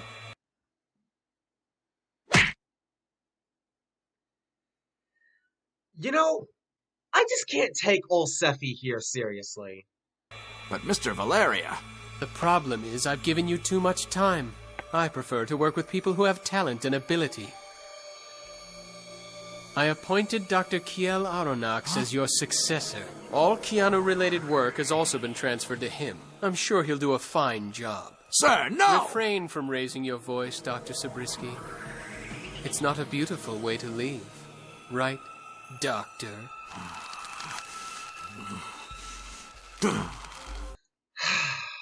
And to think that I actually wanted to like this guy. Okay, not gonna lie, I think his physical design with the Sephiroth hair fits, and the outfit he wears is actually pretty cool as well, and the voice isn't that bad. But man, I can't believe I wanted to try and defend this guy on my first watch through, because watching him now is just laughable. Anyways, now that we know the original body of Shine has Keanu's memory in it, I'm just gonna call him Keanu from now on just to keep it simple. Keanu suits up as he claims, the king of evil will stand to reality once more, now that this body is rightfully his. Keel actually gave Keanu, the king of the evil race, Cheyenne's other 2 arms, but he left the first one, which Cheyenne named Baltor, with Cheyenne. Keanu muses that Keel let him keep it out of guilt. Keel is silent to this, as he just wants information regarding the past and future. Keanu says it's worthless, as his research will get nothing out of what he knows already. He demands that Keel not stop him, with Keel reluctantly agreeing. However, Keanu also says he needs to kill Zabriskie and Cheyenne, as if they are both alive, then Cheyenne may get his body back, since Zabriskie knows how to undo the process of Cheyenne's body and Keanu's mind, so he wouldn't have full control.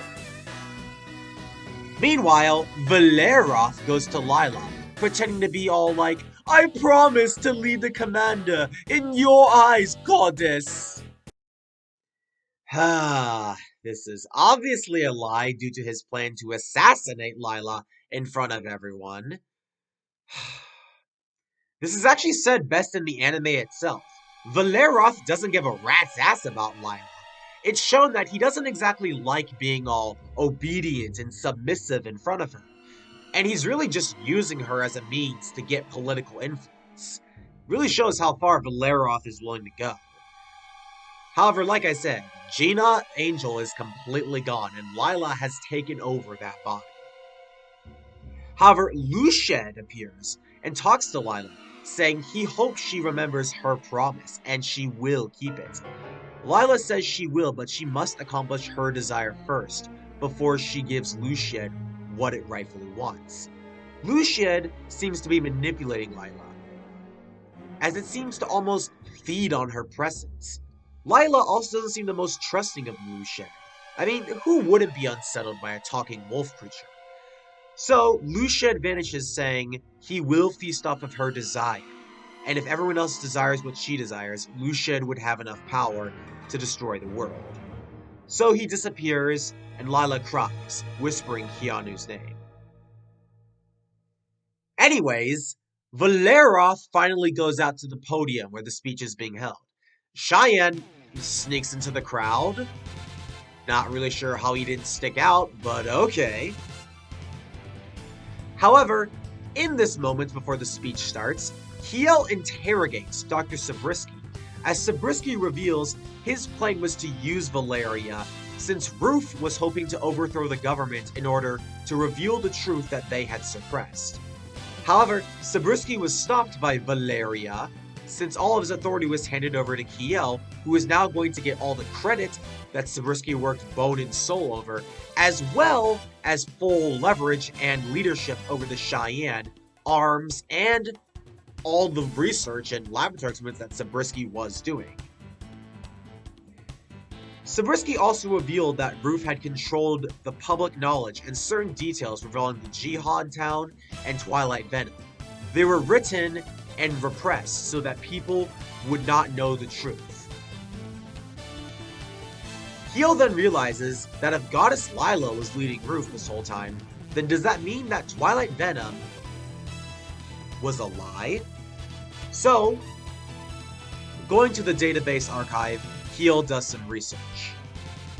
Keel is angry, however. He says countless people were killed in Twilight Venom and they have records to prove that, so it's clear that he wants to find out the truth. Zabriskie leaves laughing malevolently. Valeria's speech begins as Cheyenne watches. Valeria goes on and how he thanks to him and Keel they were able to revive the Goddess Lila, and with them being with Goddess Lila, they should vote for him. During this, Cheyenne sees an assassin in the crowd. The other candidate doesn't believe Valeria, as he knows Valeria isn't the type to let the reins of his campaign be solely led on the shoulders of the goddess. Keel analyzes that, again, Valeria doesn't even really like the goddess. He's only using her to create his political influence, like I said, and he's just going to dispose of her with his assassins. Lila then takes the stand as she speeches, proving she's the goddess by, no joke, using her hand to cause a solar eclipse in front of the people at the speech. Valeria then has a sniper in the crowd shoot. However, before it can hit the bullet, Luched takes the hit. And this reveals that someone is out to kill Lila. However, Cheyenne had drew his gun to try and stop the assassin from hitting Lila, since, again, Cheyenne does want to save Lila. However, Valeria, with some quick thinking, is able to pin the blame on Cheyenne, so now everyone thinks Cheyenne tried to assassinate the goddess. Pretty bold move on Valeria, and I will admit it is one of his smarter moves, but damn. However, as Cheyenne is shot by someone from the roof, we see who it is. Keanu. Cheyenne realizes the gunshot was not from regular weapons, as it was from arms, and Cheyenne recognizes his own body more than anyone. However, now that everyone has seen what the goddess is capable of, they turn to her for leadership, saying, hey, if she's the goddess, then she should be leading, not Valeria. So now Valeria got played, as he won't be the commander, since everyone's turning to her for leadership, meaning he's just another person, since Lila is essentially going to take his place. So Valeria's plan outright failed. Meanwhile, Zabriskie, however, is with Keanu, who is, again, in Cheyenne's original body, and the two of them are talking. Zabriskie is at gunpoint. He says he was an insider working neither for the government or Ruth, as he claims the legends of Lila, the evil race, and all the stuff on planet Gaia are all a farce. They're a fabricated story to control the public knowledge, and he needed the truth by pretending to be with Valeria and the government so he could reveal it all. Keanu doesn't care if his memories are programmed. He is still the king of evil in his mind. Cheyenne then comes. Zabriskie pleads Cheyenne to help him, as he can get Keanu out of Cheyenne's body and transfer Cheyenne's mind back in. Cheyenne is grateful, however, Keanu, in this instant, with Cheyenne's second half to his arms, because remember, Cheyenne only has the first half of the arms. In this instant, Keanu shoots Zabriskie, killing him. Cheyenne, angered by the fact that the one man who knew how to put his body back together is now dead. This sets up for the final fight, as Cheyenne must confront Keanu, who's in his body. And this will be quite a fight too, since Cheyenne cannot kill Keanu, or else his body goes down along with it. And this sets up for an excellent climax, as like I said, we have not had a lot of action sequences, so this scene is all the better for it. And I'm really looking forward to it, because the episode ends just as the fight really starts. Okay, just gonna nitpick a little here though. On my first watch through, I did not get what was going on here. Okay, not gonna lie, on my first watch through, the initial watch through I did before watching the series again for my review, I did not understand what was going on here. Like, I could piece together bits and pieces, but I started going like, what? Huh? Everything's a fabricated story controlled by the government. Now, like, Lila and Keanu are in love, even though they were fighting against each other. And Zabriskie was actually an insider. Like, this was all a lot of revelations that came a little out of nowhere. I mean, okay, the Keanu and Lila loving each other was built up to in Cheyenne's dreams. But, like, Kiel betraying the party, Valeria trying to use Lila and all this jazz, like, all these revelations made it really confusing for me to see where the anime was going. And really, this made my initial watch of the finale episodes pretty darn disappointing, because I had to go back. And that's honestly why I did this review, is so I could go back and fully analyze it and see if I get it. And I do get it now. However, that doesn't change the fact that on my first watch through, I was like, what? Because again, this started out as a simple story of a 25-year-old gunslinger's mind being an 11-year-old body with Kiel, who can help him, and Treasure Gal's just trying to get treasure. Now it's all about, like, a political guy trying to use the goddess for influence, and the evil race, and all this other stuff. Like, it really became suddenly, like, really complicated. It started out so simple, so why the sudden jump in complications? I mean, again, I get it now, but on your first watch through, I guarantee it will be hard to understand. So, yeah, kind of not a great way for the finale to go, admittedly. That's one thing holding these finale episodes down. Apart from the antagonists, though. Alrighty then, it's episode 21, the penultimate episode. If you're wondering why I sound a little stuffy, that's because I am a little stuffy, so just a heads up if you're wondering why I sound a little more congested during these last two episodes, that's why. Okay, so the big confrontation between Keanu and Cheyenne commences. Keanu and Cheyenne work off each other pretty well as Cheyenne uses different tactics to try and face Keanu, such as throwing bullet shells to bait fire and whatnot. They bounce off each other pretty well as Keanu has the better arms, yet Cheyenne holds the card of mobility. Keanu gets in his snarky lines about being the king, and how a kid like Cheyenne will not best him. I've said it before, and I have to say it again, the action sequences here and there have been pretty hit or miss, no pun intended. So I'm glad that this big fight is a good encounter, all things considered. Keanu and Cheyenne also, well, not gonna lie, they seem like a much better match for each other, since a lot of the other fights were either lopsided or just not that interesting in terms of the opposition. However, Cheyenne cannot hurt his body, since remember, Keanu is in his original body, so Cheyenne has to find some way of defeating him without damaging his body. So it really makes Cheyenne think in the heat of battle. Now this is one time where his 25-year-old mind will come in handy, regardless of him being an 11-year-old's body. However, it doesn't take Keanu Falwin too long to realize that's what Cheyenne's plan is. So this really is a battle of time and endurance. I really do like how Cheyenne is a very quick thinker, as shown by this scene here, where Keanu has him pinned down near a wall, and Cheyenne has to think of a way to create some distance between the two. As Keanu fires, slowly pulling away the crates that Cheyenne is using for cover, he does this right here. Yeah, not a bad strategy all things considered. He put his cloak and hat on an oil drum to draw fire away, giving him time to run down to the hall, thus letting the battle drag out for longer.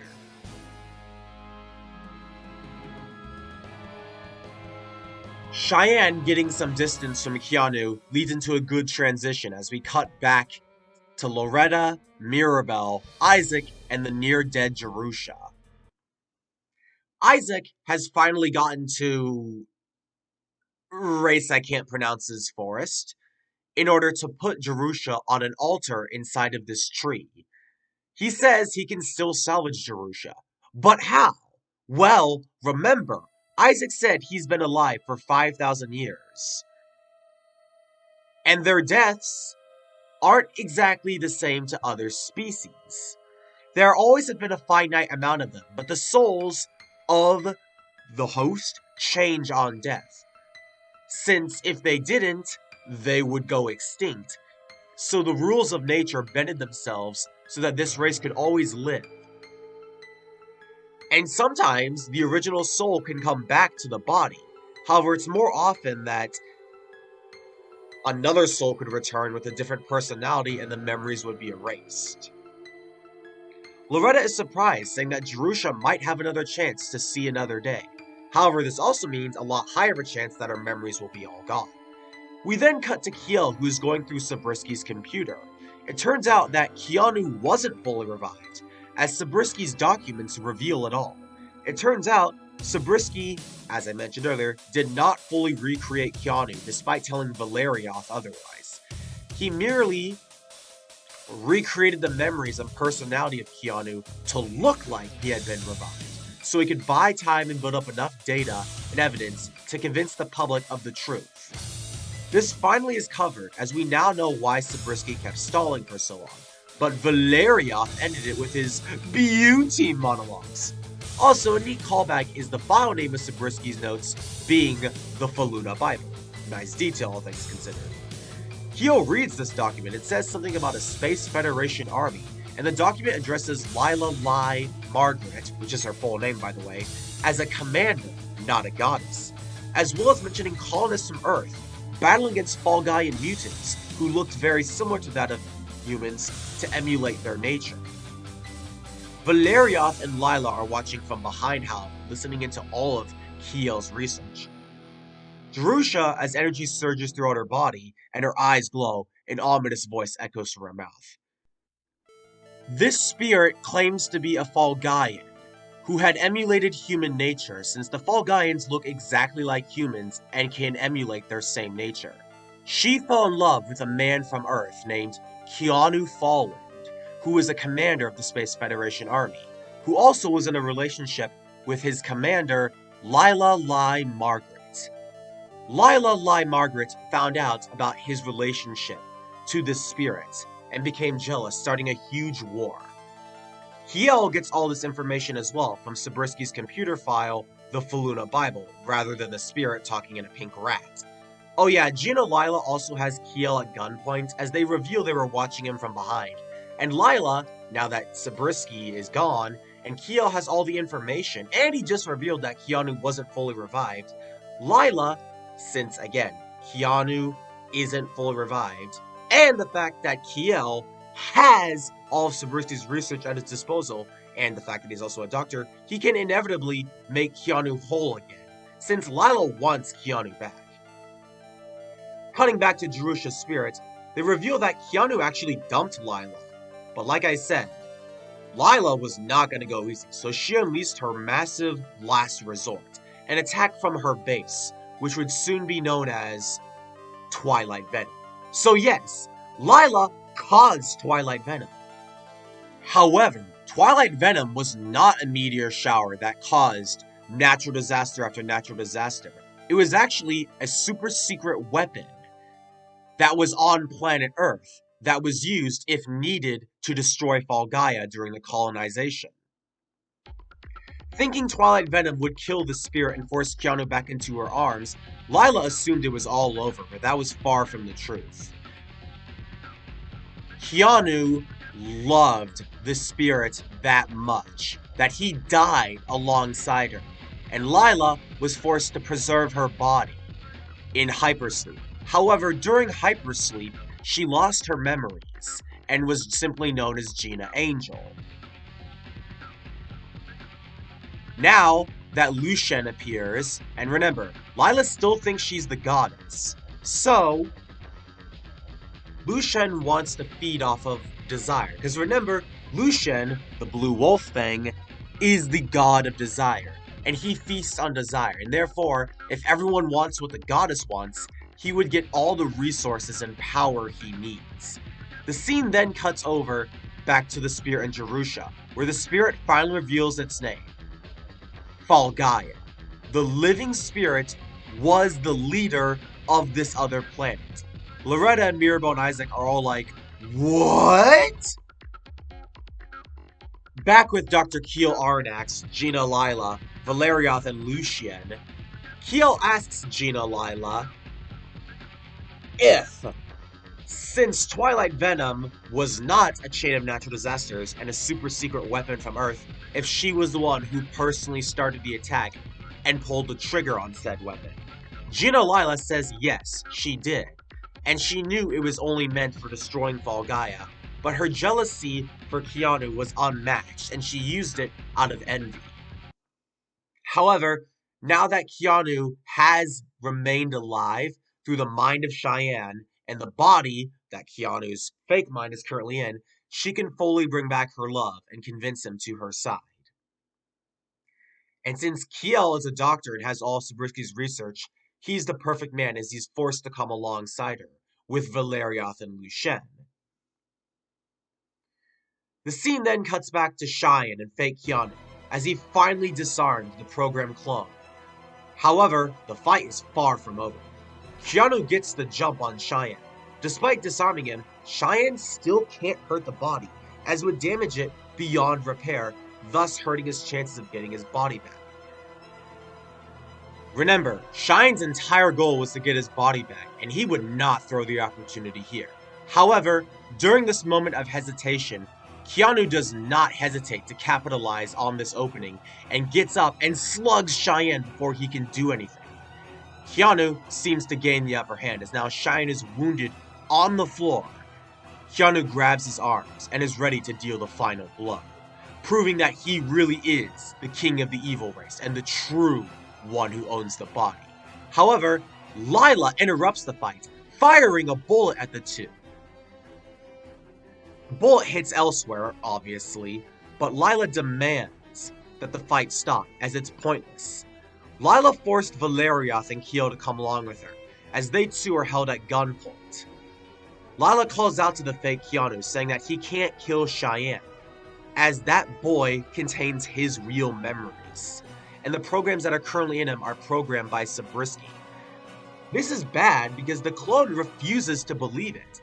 The clone is that convinced that these fake memories are his, and the fact that the personality 2 was programmed to be that way only worked against everyone in this instance. Hiel, however, breaks the truth to the fake Keanu, as the story of the evil race and goddess was all one giant fabricated story, stretching the truth about the events between the Federation Army of Earth and the beings of Falgaia, to cover up the truth regarding Twilight Venom. It also means to ensure the public follows fate's path, but that isn't what people really want, as they should decide their own destiny, and that's why Zabriskie wanted to reveal the truth, so the system could change. Keanu was the leader of Earth, alongside Lila. However, Falgaia, who is the leader of Falgaia itself, obviously, managed to convince him to a more peaceful solution by trying to fall in love with him. But as I said, Lila did not like this at all. However, now that she's awoken from hypersleep and she has everything she needed here to gain what she had lost back then, she is willing to point a gun at Keanu in order to force him and coax him into letting Heel Arnax put the brain back in his body. However, as this moment occurs, Jerusha, Isaac, Loretta, and Mirabel finally approach the battleground, as Jerusha, who by the way, now shares this body with Falgaia, so Jerusha and Falgaia will switch personalities from time to time, in the few screen time they have left, switches over to Falgaia's personality and tells Keanu, just like everyone else, that he isn't the real deal. Yet Keanu still will not take this, as Zabriskie's programmed memories and personality are just too stubborn. Falgaia then reveals that it was actually the humans who could use arms, and that everyone else, who we thought was human up until this point, were all the emulated mutants from Falgaia, and they are descended from said people. So really, the humans were the ones who could use arms, and the mutants were the ones who could not.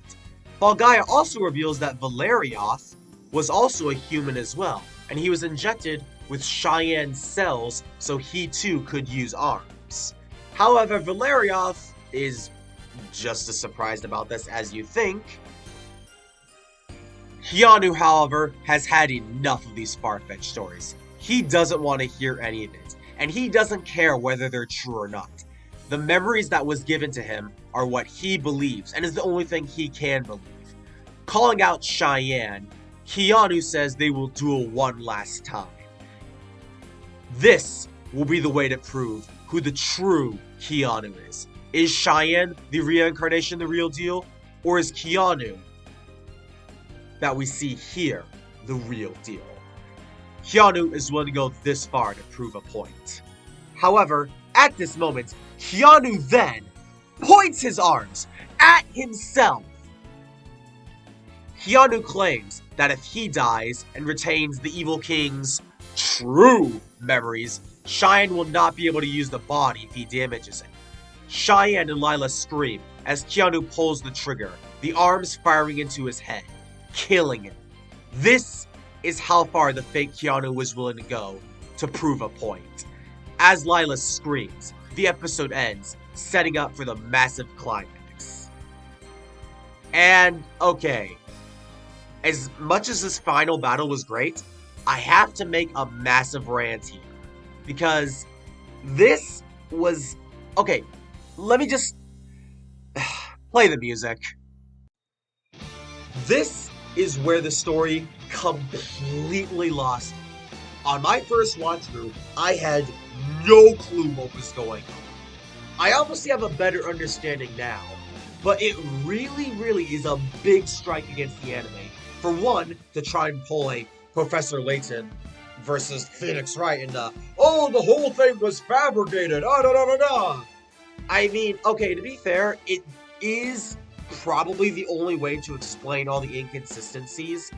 The problem I have is that, while yes, it was foreshadowed and was subtly built up, it wasn't that well executed. I mean, okay, Trigun did the same thing, with the first half feeling very westernish, and the second half getting more lore into why there's these lost technologies and stuff from space. However, in Trigun, the hints were a lot better. The story was actually built around this. I don't think Wild Harvest was built around this cosmic idea. I thought it would just started out as a Western story with, you know, cosmic stuff thrown in here and there, but I didn't actually think it would play like a big role. It'd be like a side note. It would just explain why the technology the way it is. But now it's like the foundation of the story, and it doesn't really mix well with the Western theme it has. And not only that, but I should not have this hard of a time understanding an anime about a legendary gunslinger who's trapped in the body of an 11-year-old to get this. This is like a complete genre shift at this rate. I mean, I don't know if they wanted this to happen or if this was a quick fix to tie up all the details. Ingeniously, it explains a lot, for sure. This is kind of really the only way for it to make sense, unless you go for the "it was all a dream" like Cowboy Bebop did. But that's the problem is, it just felt so convoluted. I mean, I can't give the final episodes, honestly, a free pass, because this really just feels like a massive duct tape solution to quickly seal it off, since the series most likely had to end then and there. I mean, come on now, I'm 20 years old, and on my first watch through, I was barely able to understand a plot of an 11-year-old gunslinger, and the fact that this is rated PG. This is rated PG, and if I watched this when I was like 12 or 13, I bet you I'd have no clue what was going on during the entirety of this finale. And not only that, but since the fight has ended in this episode, this also means that the very last episode, the next episode, will not have a big climactic showdown. And that really is a shame.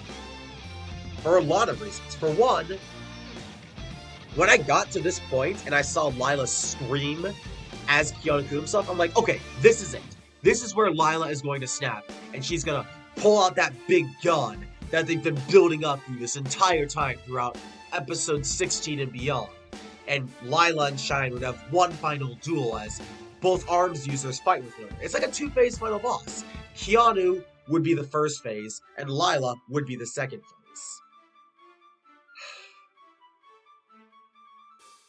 Unfortunately, I have sad news to report. But I will report that once we get to episode 22. So let's waste no time and get to the final episode, episode 22.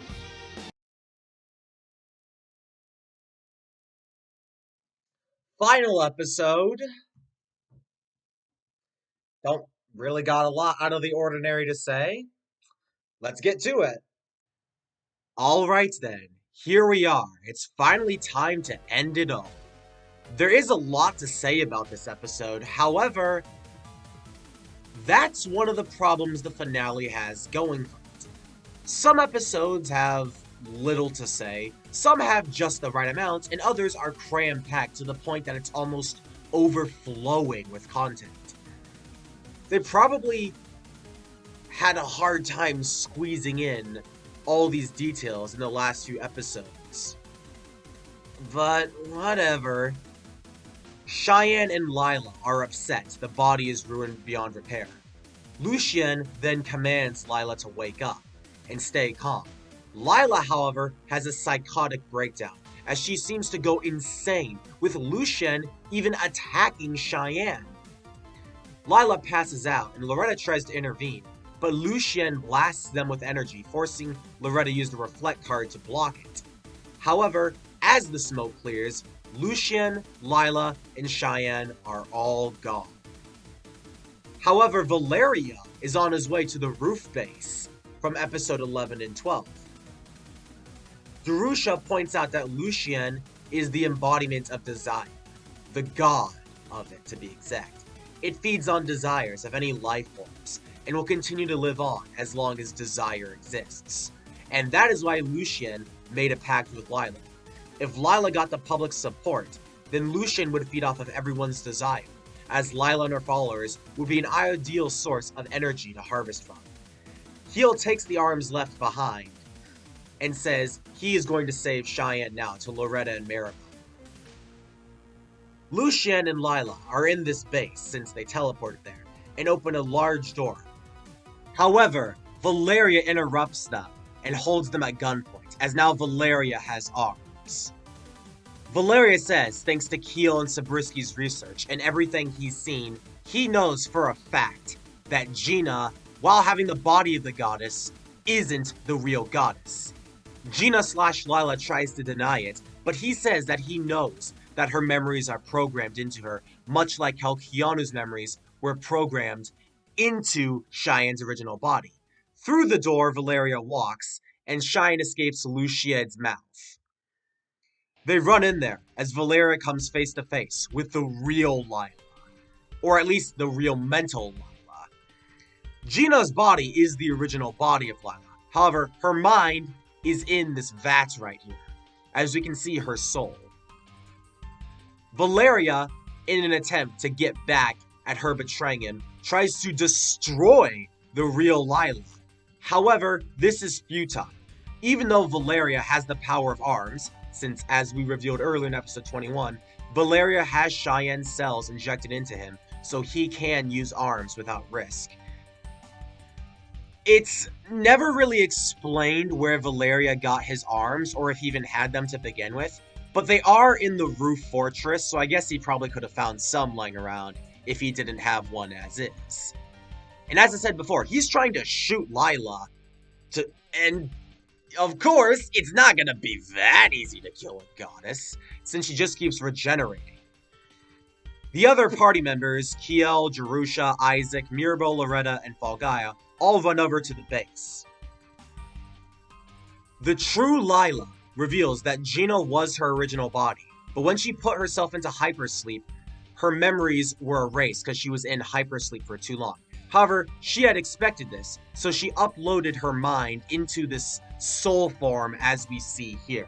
And she says that she'll never truly be happy. With Keanu dead in her eyes and the body beyond all repair, she can't truly be happy. Lucien, seeing this, teleports off to Earth, because remember, this is the planet of Falgaia. Lucien cannot feast off of Lila, since she won't be happy. So, Lucien then says, I'm out of here, and he teleports to Earth in order to access the system that used Twilight Venom, and Lucien is now going to destroy Falgaia using the same weapon that caused Twilight Venom.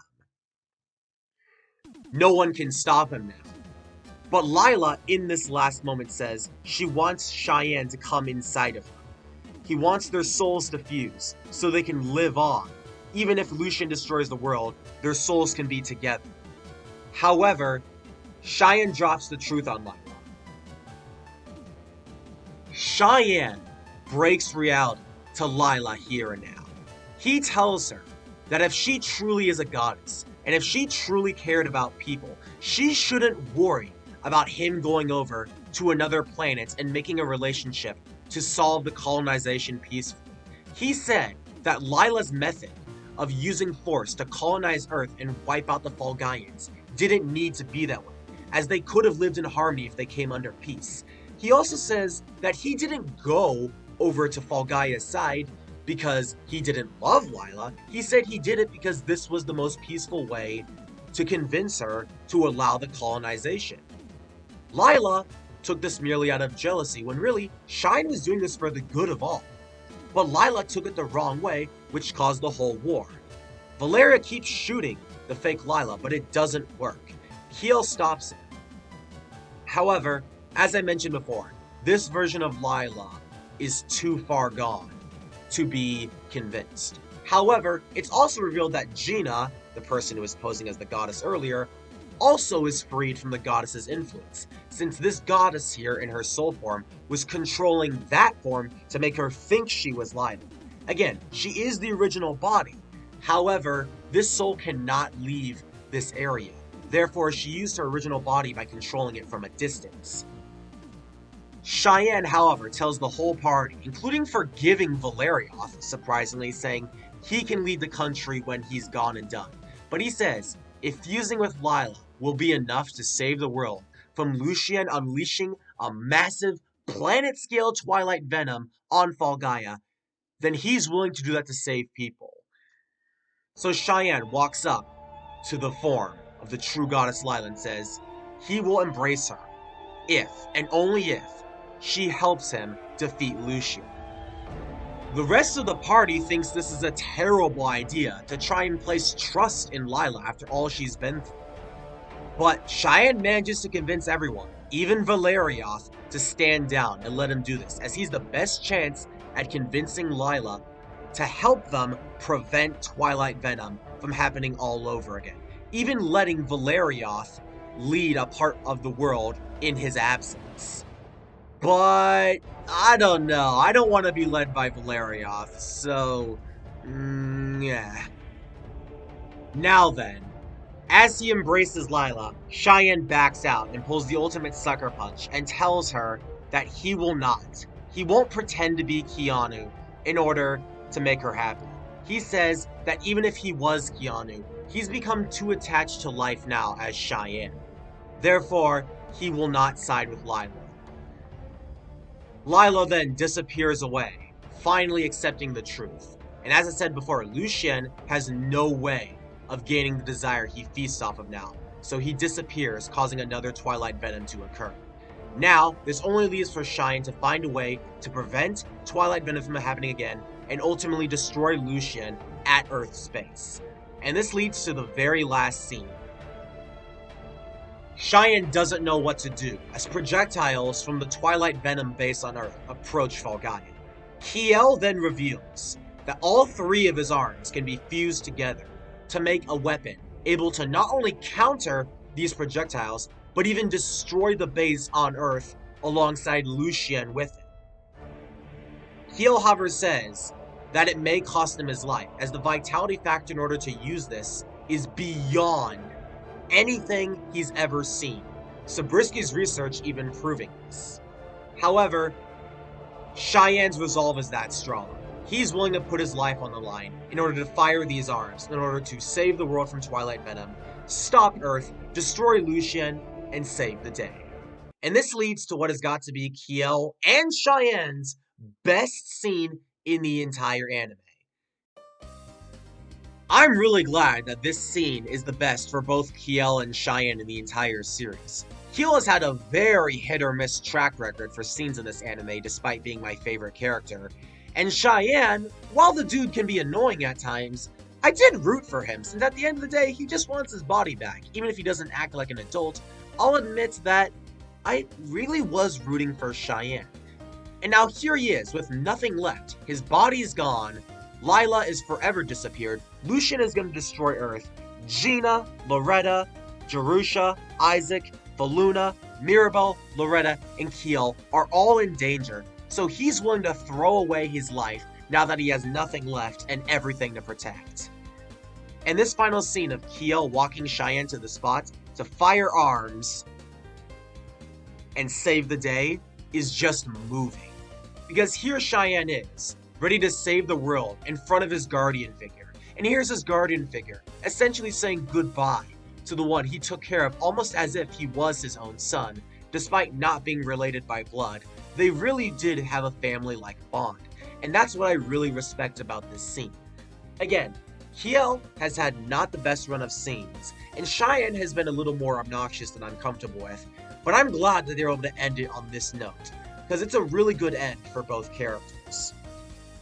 So, Gina promises that if Cheyenne somehow survives, she will be back for him, considering even if she doesn't have the memories of the goddess, she has her body. And she did grow feelings for him ever since he protected her.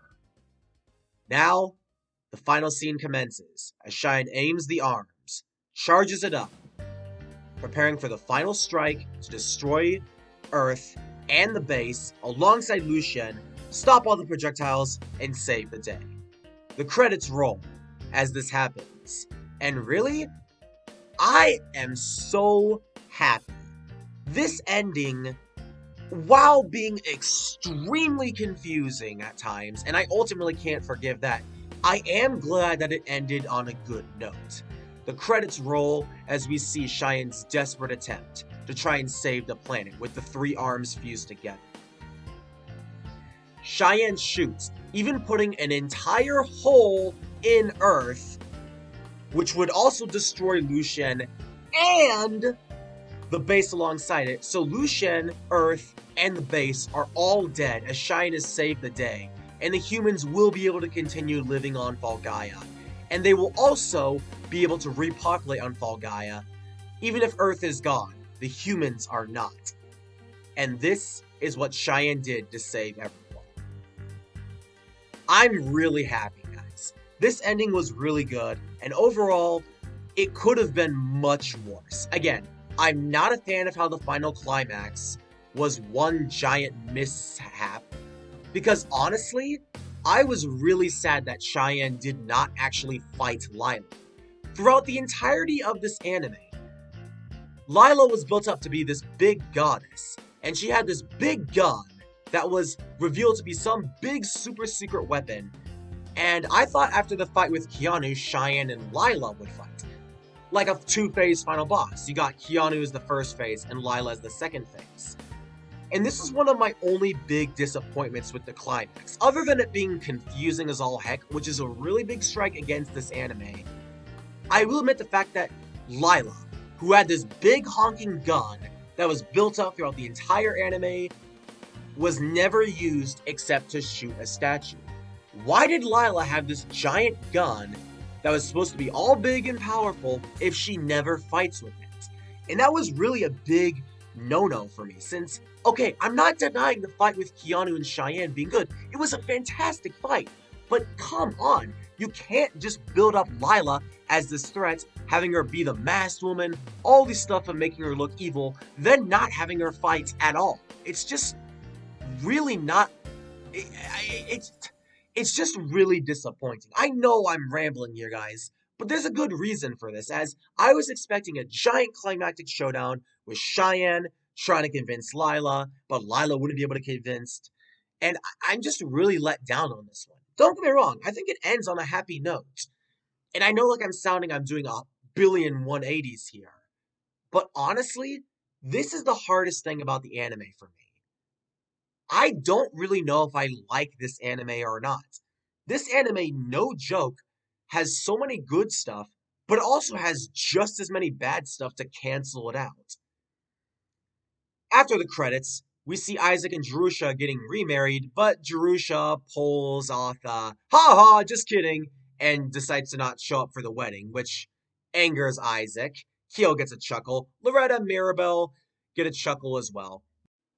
However, at the very end, nearly a decade has passed, as shown by Gina's new face, and she sees someone in the distance. And of course, it's Cheyenne. Somehow, he was able to survive using all three arms, and is now a full-grown adult now that a decade has passed.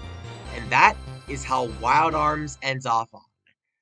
Now, okay, I'm glad it ended on a happy note. But one, again, the final climax was really confusing. The final battle was a big letdown, especially considering Lila's involvement. Valerioth is just, cringe. And so many other things that really dragged down the finale really make it hard for me to defend this anime. Don't get me wrong, there was a lot of things I liked in this anime. And overall, I thought I enjoyed this anime just as much as I hated it, and I still do. But that's the problem. The anime for me is literally a perfect 50-50. Literally, I'm going to give this anime a 5 out of 10 in terms of rating because there's enough stuff to like, but just as much stuff to hate. And that really is a shame too, since I can't really recommend Wild Arms to a lot of people, since you either A, have to have a really open mind, or B, be able to ignore a lot of the fan service and little bits that honestly not a lot of people could ignore. I mean, there was stuff I could ignore in this anime, sure, but I'm a very forgiving person. So I'm not even sure if other people would be able to fully say, I'll write it off. But yeah, Wild Arms TV. That was the show. Overall, a good idea being a video game show, spin-off, but a really botched execution. I mean, I'm not kidding, guys. That's my final rating. 5 out of 10. It is a perfect 50-50 because there's a lot of stuff to like, but just as much stuff to dislike.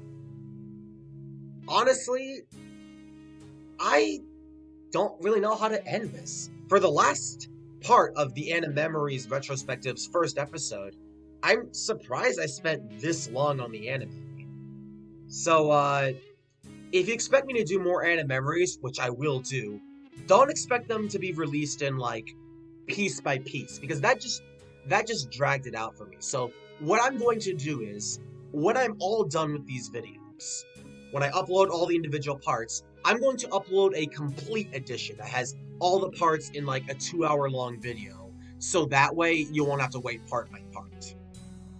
It'll take me longer to do so, however, so don't expect Animemories to be every week or 2 weeks or so.